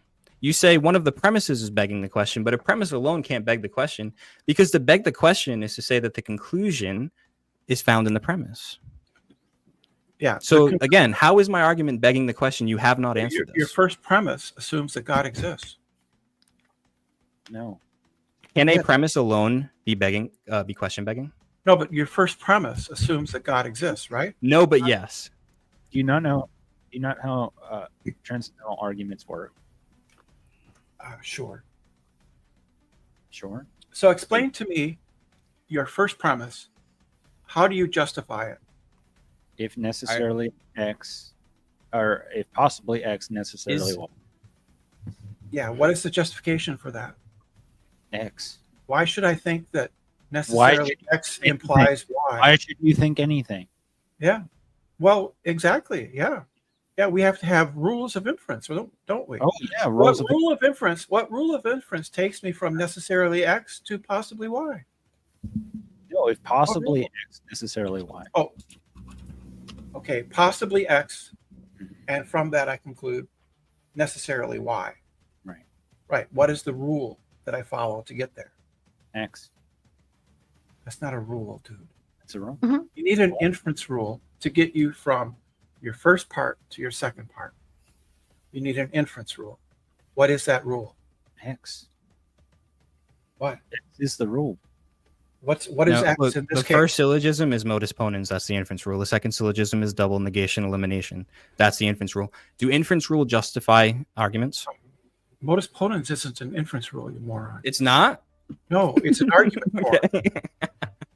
It's an argument form. It's not an inference. All right, look it. Actually, instead of philosophical snobbery like you like to do when people don't understand things, I would just say you're wrong and you need to go study more. Wait, that sounds like philosophical snobbery. What you just said. That's what he said. Well, all right. I did laugh, but it was, and But you say I'm that trying to give it back to Brenda a little bit, but you're right. I don't like it. I shouldn't do it. Now, material implication, that's an inference rule. So how does material implication get me from possibly X to necessarily Y? where does knowledge come from? Knowledge is a justified true belief. No, it's not. Justified true belief is full of shit. Isn't that what Alex's definition was earlier? What is your Jeff definition and Alex of disagree knowledge? on this So position. you don't believe in the justified true belief. What is knowledge then? Look at what the What is Gettier it? problems. It demonstrates that. Jake. Yes, I understand, but I know about Gettier problems. But what is your definition of knowledge? Here we'll pull something up. Yeah. So while you do that, I have just a comment because I think I left for the last 20 minutes, so I don't know if we covered this, but I thought Duck was really onto something like really valuable in his critique of like accusing you guys of kind of doing apologism like dressed up as philosophy because I'm someone like I grew up like a really big math nerd, right? I'm a big math nerd, and I study computer science, so I've spent a lot of time with like formal logic. Like formal logic is arguably my career path. Right, like writing code is formal logic, like definitionally. And what I find frustrating about this, in contrast to that, is when I'm using structures in those fields, I feel like I'm gaining clarity as I navigate using those tools. Like those tools help me get clarity in like understanding what tools I'm working with. And here, it feels more like they're being used as kind of like a sleight of hand to avoid having to engage with the like philosophical question, like inquiries that people are trying to engage with. And I think that's when we talk about it being like kind of a sales tactic. It's like you guys kind of do this thing where you use this like aesthetic of logic in a way that substitutes like that weasels in the assertion of God to people who are really like curious about the nature of reality. And I'm almost done. I promise. I'm landing the plane. I swear. Like you're smuggling in God into this in a way that like people who are seeking out like an understanding of reality and are uncertain. You're asserting that people who have that uncertainty are lost and wrong, and we're all misguided, and you guys have the truth, and we can only understand the truth if we already accept your premises about God. Where? Hence question begging. So there was a couple of things in there, I but agree. There's a lot of question begging in that. with a duck, right? I feel like it's, and I don't know if you were doing this, Ryan, to be honest, but it's it seems disingenuous to assume the motives of people when you don't know them. And again, I don't know if you did this, Ryan, because I think that even people who are sincerely wrong could have good intentions, right?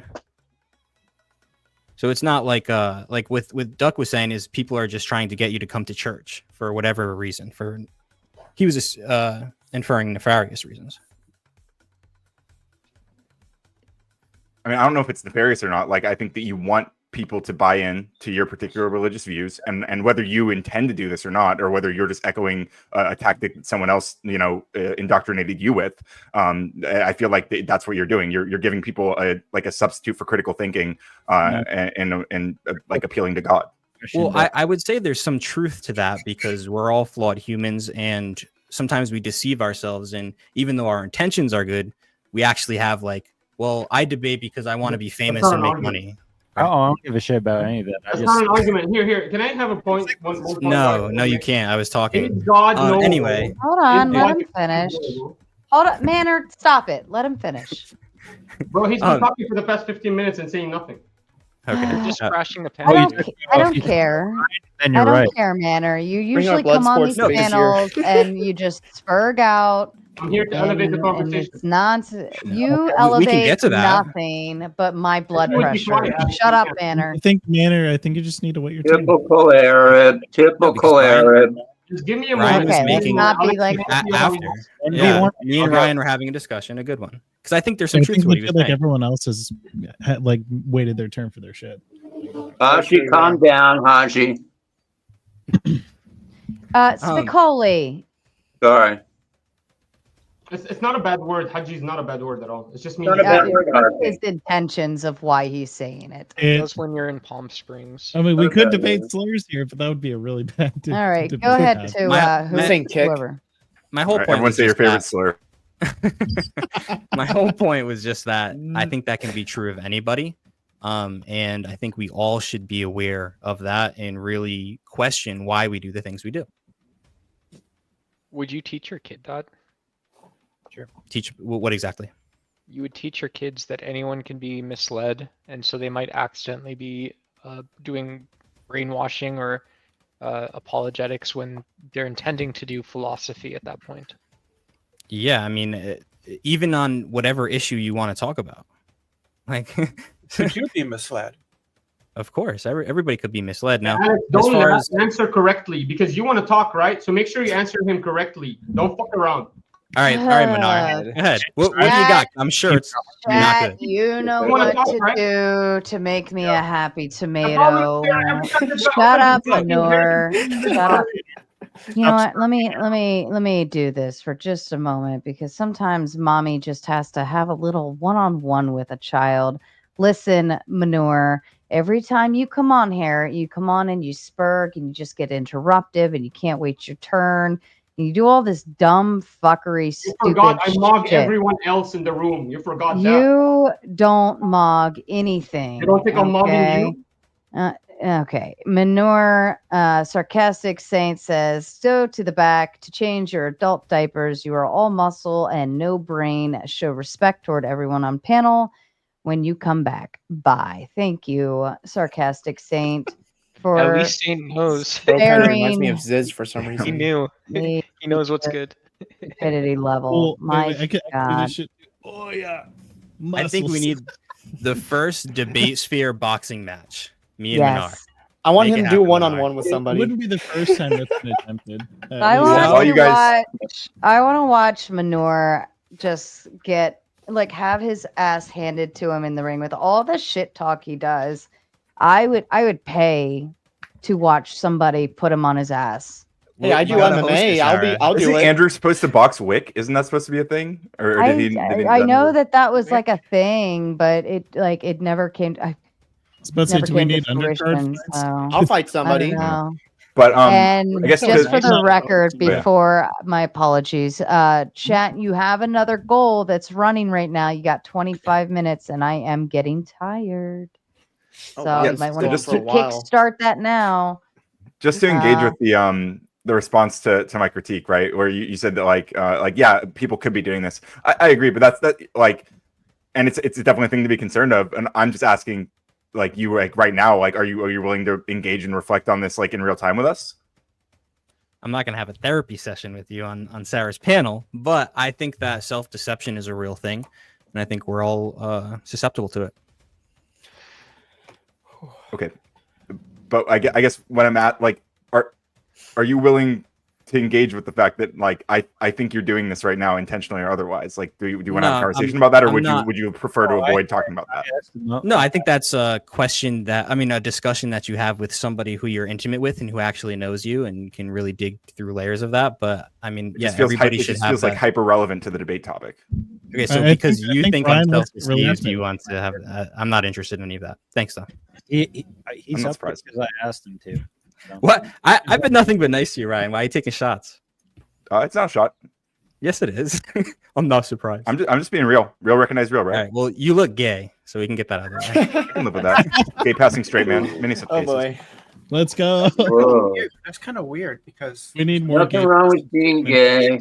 Nothing wrong with being gay. Rejection to me. Sounds We like also need more straight passing gay people. Too. 2025, calling somebody gay is no big deal. Spicoli, Call I me got a gay. question.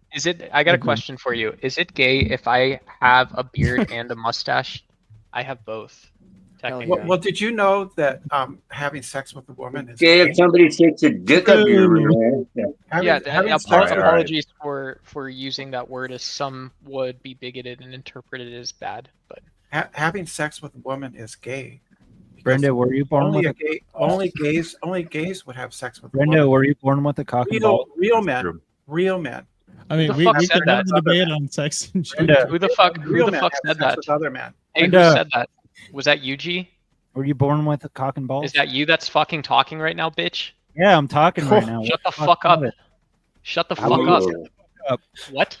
Did I address you at all? Did I say You duck? just did. You just did, Oh, bitch. Did I address you at all, or did I say You're gonna be Brenda? on. You're gonna Is be your up here Brenda Duck? misgendering Is someone. your name Brenda Duck? I don't give a You know, fuck, you- bitch. You're Duck, talking Duck, to me you- now. About you. Step Duck, into you and it. him What's look up? alike. You're just gonna put your Duck, head out. Duck. What's up? Is this what what What's everybody good? was Duck, you and Simon look alike. What's good, kid? Don't they look What's up? alike? Don't fight. You look alike. You look like brothers. Don't fight each other. Kiss and make up. You guys look alike. You That's a guys brother? fucking look alike. That's funny. That's funny. Holy shit, they kind Jared, of there's do. an opportunity here. You have a whole got roster. jokes. Of, What the like, hell? can You do look this. like him. You look like I got brothers. jokes. What's up? So are we going to You're a get? funny guy. Let's go. Yeah, you look like brothers. So You look more like brothers than me and my brothers did. So the debate on sex and gender side, I think Brenda was trying to get somewhere. I'm not trying to get anywhere with that. I really would like Alex to give me the proper full argument for why knowledge is impossible without God. More than just saying that it's not possible without God. The full Can you argument. define knowledge real quick, just so we can all be on the same would page when allow he me- defines it? That would the full argument that would allow me to assess it fairly. So throughout the debate, I know you weren't here for that, so I understand. But you have watched me quite a bit, so I'm surprised that you don't I have know anything not. about. I have not I watched see you in my much. chat all the time, especially on Joel's stream. Anyway, That's not watching you. That's just making snarky comments on YouTube, which everybody does. Can I just ask Brenda real quick to just define knowledge to make sure he's on the same page as you when he explains it to you? Knowledge is some kind of warranted belief or justified true belief. That's what knowledge is. Okay. yeah. So back to what I was saying. And again, this is late, and we just debated for 3 hours. But I know. I apologize. I'm sorry. it's all right. I came in late and I didn't listen to the previous. no, I'm not saying. I'm just saying. I'm However, But- you're the expert here. You're the apologist. You know this shit. You should be able to give it boom, boom. One day I boom, will like be an that. expert, but today is not that day. Anyway, the argument for why knowledge is not possible without God is because when you make a first order claim about knowledge, you implicitly make a second order claim. The second order claim is that knowledge exists. Without God, you're left with autonomous epistemology. So whenever you use the tools that you, whatever tools they are, say it's empiricism, when you use that to gain knowledge, and I ask you how you justify that, you end up in a circle that can't justify it. That's why without God, knowledge is impossible. But how is God a guarantor of the truth? Because of the literal syllogisms that I gave you earlier that you couldn't prove were begging the question. But why couldn't I just do what I did, which is insert anything here, like the penny in my pocket, Allah, Kali, Wutan? I could just insert any name in there. All right. So if a God who has created the world and sustains the world has created you and your senses to know the world and to know him, would it make sense that your senses are generally reliable? I'm pretty sure my senses are That's not the question reliable. I asked. That's They're not the question I asked. But they're not reliable. Why would they be? Why Okay. would it All right, follow? perfect. Why Perfect. would it follow? I can go with why would that. it follow- no, why would it follow that because God created me that my senses are reliable? You're saying that wouldn't follow if God created you. What's the logical connective there? Because if God created you with a purpose to know the world, and he gave you the senses that you're using to know the world and to know him, it would follow that your senses are generally reliable. With the purpose to know the world. How do I know that? That's just begging the question all over again. Scott Terry adds in towards you, Brenda, with the Big Ten and says, while he disagrees with our method, William Lane Craig has said many positive things about presuppositionalism. Brenda hasn't been coached about those citations, however. Do you have any thoughts to add? I know about his comments with regard to William Frame. So I do know about that. I think because you're saying that presuppositionalism is like kind of shouldn't be a thing, right? Right, because it commits a logical howler, in the words of William Lane Craig. Craig went on to talk about saying that there was something there that Frame, he mentions Frame, an apologist, a theologian, right? I don't think that gets us out of the problem with it being question begging. So there. I think nice try, Scott. Too bad you failed. Scott says no, he doesn't. So I think Scott has a very big disagreement with you. No, who doesn't what? And Brenda, she can also debate. William Lane Craig specifically calls out presuppositionalism as committing a logical howler. He says, however, there's the element of an argument that could be developed here, and he talks about Frame, the theologian, right? That isn't going to get you out of the problem, which is you're begging the question, as Alex just proved, right? When he added, right, that God needs to create you with the purpose of discovering the truth, that's begging the question. You snuck it in there in your premise, because before that you didn't say that God created me with the purpose of discovering knowing the truth. You simply said that he created me. Simply creation of me, simplicator, doesn't mean that I am made to discover the truth. I asked you a hypothetical. Oh, sorry. Go ahead. So I wanted to follow up with what Scott, because Scott is having the argument and saying that Brenda only knows about that one essay in the 5 Views book, but Craig talks about presuppositionalism in many other venues. In any of those cases, do we get to the part where we are surmounting the problem of a fallacious begging the question argument? No, I asked you a hypothetical question to test your honesty. What was the question? If God created us with purpose, right, to know him and to know the world, to take dominion over the world specifically, would it follow that our senses would be generally reliable? No, it doesn't follow. What you are saying, the premise you're saying. I'm not debating you, Manar. We need to box. Alex, you're insufferable. Are you crazy? He's back. Before you do the 1-2, you would be looking for your goodness. Manner.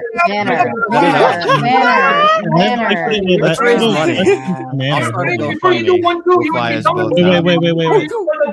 Wait, Manor.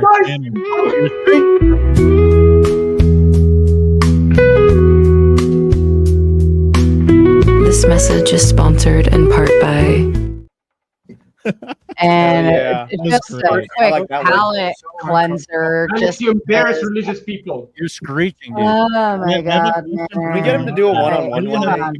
Hold on. Let me just address the chat. Chat, you have 4 more super chats to hit in only 15 minutes to do it. Manor is an easy target if you want to spend your $5 wisely and make me a happy tomato. And you could just, send 4 or $5 super chats and I want to. I don't want to debate Sarah. I'm going to leave. Don't send the super chat. I don't want Sarah to make any money from me. Alex, you're a shit debater. You embarrass me. I'm just gonna go ahead and buy. Just not Alex, worth it. It's just he sits there and let me just take a moment to just say, like, he sits there and he spurgs in the chat. He spurgs when he gets on here. And then he says, like, Sarah won't host me for a debate. So blah, blah. I'm like, I wonder what you have no respect to the panel. You have no respect to, like, the host, like you come on and you just start yelling randomly, and it's fucking obnoxious. So, anyways, To respond to Crown, I am actually very scared of Manara. He has 2 microphones. I don't know. That shit is illogical. It is It's funny. scary. He's holding the mic he's talking into with the mic. Yeah. That is aura. He does have a point, however. It doesn't follow that simply because God created me to know him, it doesn't follow that my senses would be accurate. Perhaps I have a sensus divinitus that infallibly leads me to knowledge of God. That has nothing to do with my hypothetical. Did you understand what I just said, though? Yeah, it has nothing to do with my hypothetical. So would a sensus divinitus be possible for God? So even if that were the case, it wouldn't make what I said not follow. But how Just because does it there follow? could be some other way. Yeah. Therefore, why should I pick one or the other? Because it's part of the hypothetical, Brenda. Now, You're the begging reason question. It's true because the reason reason I gave you the hypothetical is because you asked about the penny in your pocket. Did the penny in my pocket create me? And did it create me with a purpose in order to know God, it in the world? It is the foundation of all right. potency So and now you're contingency. replacing the penny with God, which proves my point. You need God. God is a necessary precondition for knowledge. Thanks for playing, Brenda. It's called You a lose. reductio, dude. At first, it was just a penny. Now it's God. So, Alex, can I ask you a here- question? Wi-Fi, I got a question. So, doesn't this conflict with how our intuition normally works, where I might feel like I can have knowledge of, something I'm holding in my hand or something I did last week, something I read on the internet, if it's like a reliable source, axioms, and, if we extend this to like formal languages, like obviously it's a really different discipline, but there's very different bottoms, if you're digging a hole. And so, it's just, I'm wondering is it evidence if presuppositionalism falls so far outside of how we normally think of knowledge, shouldn't that be a cast a doubt on what presuppositionalism is actually for, what it is? Well, I think that you misunderstand. I've already granted first order knowledge. So like your intuition that you have knowledge based on empiricism is true. I would agree to that. The problem is not in the first order. It's in the second order. Yeah, but that's not what I'm saying, right? I'm saying that I can know something modally, or if I wanted to say, I know Modally is an intuitional. Intuitional. Or like another way, sure, just like pulling something out here. I can pull out my C.S. Lewis books and stuff like this, and say that like, yeah, if I've read these 100 times, I know what the stories are about. I can tell you essentially what this specific particular book is, just like I can tell you maybe what like a category or whatever a class of objects that are books are like, those. And so presuppositionalism doesn't say anything about that. It says in fact that forms of presuppositionalism in apologetics, like what you and G have been arguing for, trying to kind of I'm just trying to find like a common ground or something like this. Like if my cousin gives me another book, I know my cousins are both, like my cousin's books are definitely like still books, right? I feel like I can say I know that. Yeah, and I'm not saying you can't. So I don't know what the disagreement is.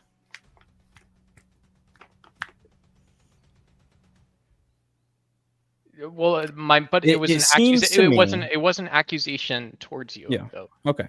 It seems to me like you're saying it's philosophically complex and not intuitional, like the fact that someone who knows nothing about philosophy can walk down the street and know that they're walking down the street, right? Is that fair? I don't think you can. Well, Scott follows up to say, why does Brenda think Christians have to offer an argument for God's existence when presuppositionalists are very explicit in our belief that unbelievers already know God exists? Do you want me to reply to that, Sarah? Yeah, absolutely. Oh, well, he's simply begging the question that the presuppositionalist claim is true. If I may kind of interject and try to kind of steelman their position here, I think their foundation just is God itself. Am I right? It's not really begging the question from their perspective just because God is that very foundation. Do I have that about They're right? not foundationalists. They're not foundationalists. Yeah, They it's engage not in circular. foundationalism. It's circular reasoning. Not God is true because God is true. No. Have I ever made that argument, Brenda? Either one of us make that argument, Brenda. Yeah. Yeah, I know. I know. I know, but that's It's what the you condensed version. What is it that makes God? Can you show me in my syllogisms where I make that argument? What Brenda? is it? What is it that makes God true? The syllogisms I've given you already? Those ones? The syllogisms make him true. Make it true. No, the No, hold on. Wi-Fi. I'll get this. Yeah, The there you go. intelligibility of the universe. What? The intelligibility of the universe. Well, you think the universe is intelligible? Yeah, has to Is be. it? Are you sure? Yeah. Why does it have to be? See, this is I am not convinced. yeah. Oh, this is The epistemic universe nihilism. no. What? All of our scientific knowledge. Scientific. Oh, hold on. Wait. What's science, bro? Yeah. All of our scientific knowledge and belief could be Is wrong. unintelligible? So we're It just could be wrong. So, right? Oh, so science is fucked? Are you a scientist? Science is So is if not doesn't give you a deductive certainty. It I gives- can tell you one thing that is solid and true is you have 7 more minutes to get in 3 more of those super chats, or I will truly just shut down and go to bed. So To science kind of build off. Science Bet. can't prove its hypotheses true. It can only prove that they're probable. To the Yeah, best, if we they're go an to what you inference said the earlier best about it's an inference to the best explanation. They could be false. Every single thing we say about the universe could be wrong. Brenda, are you using reasoning right now? Yeah. Yeah. Okay. So how did you get to reasoning? Humans discovered reasoning. Humans. Okay. So if humans change, discovered what reasoning is, does reasoning change? Yes, it has changed historically over the Has years. changed. So we can just willy nilly change the laws of logic. Are you sure about There's that? no law. There are no laws of logic, dude. Yes, there are. No, what are they? The wait, uh, Brenda, Brian, what kind of Brian, reading I'm going to do call you on you when he gets done. What do you I do can't recite on them. the answer to There's this. no laws of logic, Ryan. They're Yeah, I mean, axioms. they're like Axioms. laws of logic are kind of like frameworks for interpreting, Yes. like Yeah. engaging with logical Right. claims. Right. They're not like real, like. Can I Yeah. have different Right. frameworks? Formal systems are based on axiomatic Right. principles. That They're like theorems. presuppose is true. Yes. 1 + 1 = 2 is a theorem. Yeah. Yes. Right. What makes theorems true? Can I have different laws of logic? I think you Not do. only can you, many people have created them. Laws Okay. of logic. So- Can I law- explain something? laws Can I of- ex- let me wait, explain something. I have an important point. I have a point. Isn't there a law of It's contradiction important that says because it when can't you be that? have, give me a second. When there's a difference, there's a big difference when you have formal laws of logic. You can talk about laws, natural laws, and using induction. When we're talking about axiomatic thinking, we're talking about a square going into a square hole. We're talking that you're using logic. You're already at the bottom of it. You can't dig under it. There's nothing else. It's just a logical system. And so just be clear when you're talking about what logic is supposed to be, that a presupposition is about an axiom. It's about this thing that you're not supposed to be able to get any further underneath or under. Right. It's not like corruptible. What grounds that? though? Axioms are not justified. Grounds it? They are Yeah, well, axioms are see, assumed. see, Brenda agrees with me here. They're not. Has just- logic ever changed? Yes. It's a good question. You know, people use different systems of logic. Before this panel like- potentially yeah, go ends, Brenda and Duck, I'd love to talk to you two later on, sometime in the future, because I'm actually really interested in this idea, outside of classical theories on the laws of logic. Bones That of stuff Doom. Bones of seems Doom. interesting. If I can, Just go if I could to- zoom out just briefly, there was a specific outline or the syllogism you gave earlier, or I think initially, if knowledge is possible, then the existence of God is knowable. That was like the core thing. I don't know if you guys got into this, but like that does. I feel like that doesn't even follow alone, because like even if some knowledge is possible, that doesn't mean that all knowledge is possible or is knowable, right? How's it? Yeah, I don't like when all knowledge you mean like everything that there is to know. Yeah, like for example, the existence of God. Well, I'm not saying that everybody I could know everything because God exists. Well, maybe I'm not understanding. Well, your syllogism was specifically number one: if knowledge is possible, then the existence of God is knowable, right? And that's what I'm challenging that alone. And then your second, like the way you built that up, the modus ponens or whatever, is knowledge is possible, therefore the existence of God is knowable. But I'm saying that alone doesn't follow, because just there being some knowledge that is possible doesn't mean that all knowledge is knowable. Right. I'm not making the claim that all knowledge is knowable. I'm making the claim that if there is even one thing that is possible to know, right, then God must exist, because based on the disjunctive syllogism, a worldview without God would not be able to justify how knowledge exists. And can you elaborate on what you mean there by the disjunctive syllogism? Yeah, I could give it again. The disjunctive syllogism is for when someone asks, how do you know P1 is true, right? Either God is a necessary condition for the possibility of knowledge or not. It is not the case that God is not necessary. Therefore, God is a necessary condition. It follows the double negation elimination inference rule, which is valid. But yeah, so this I think is where people would accuse you of begging the question. Yes, you need to give an argument. I brought this up too. You guys, to the chat, you have 2 minutes. All you need is 3 $5 super chats, 3 donations. Let's just assume. Well, I'll help you out. Somebody can boot me because my rice is done. So I could. Yeah, Brenda, hold on, I got you. Let me see if I can throw that in there. So let's just assume for a second that there's not a God. Right? Where does knowledge come from? Who are you asking, me or who? Anyone. Brenda was the one. Where does knowledge Can you come be from? a little more good faith and like maybe That is clarify being- what you mean a little bit? Because yeah, it's like asking like, well, you know, it makes sense for most people to say, well, how do you know the Big Bang exists? But you know,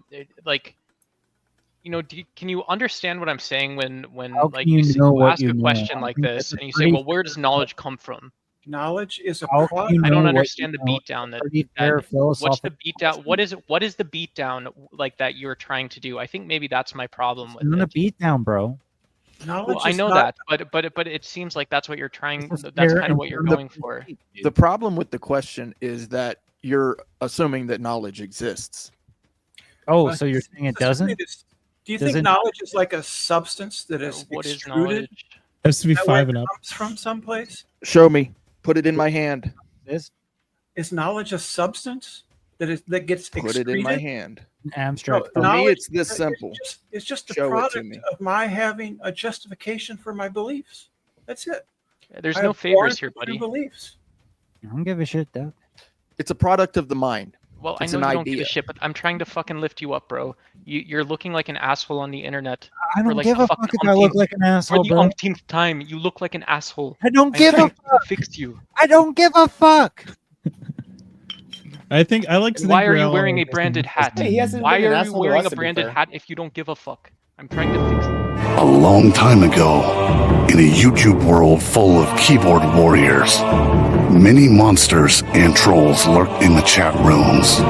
They thrived on arguments amongst each other until one day, a heroine rose from the ashes.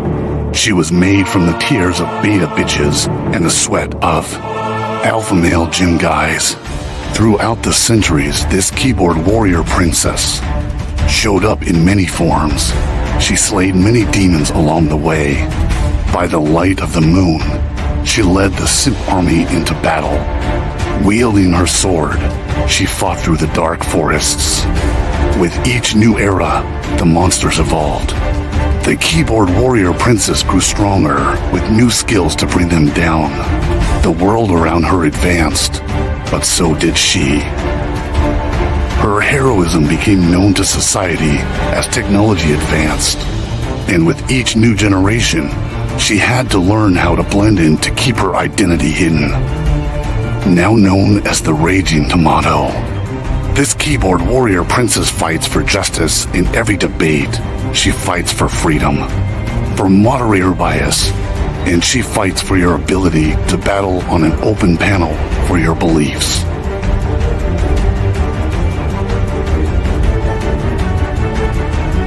She protects the Sith troopers from destruction. She fights to create peace among troll wars. She storms the battle zones without hesitation and leaves the battleground with her pockets full of souls. Are you ready to battle your fellow trolls? Are you ready for a moderator to give you time to talk?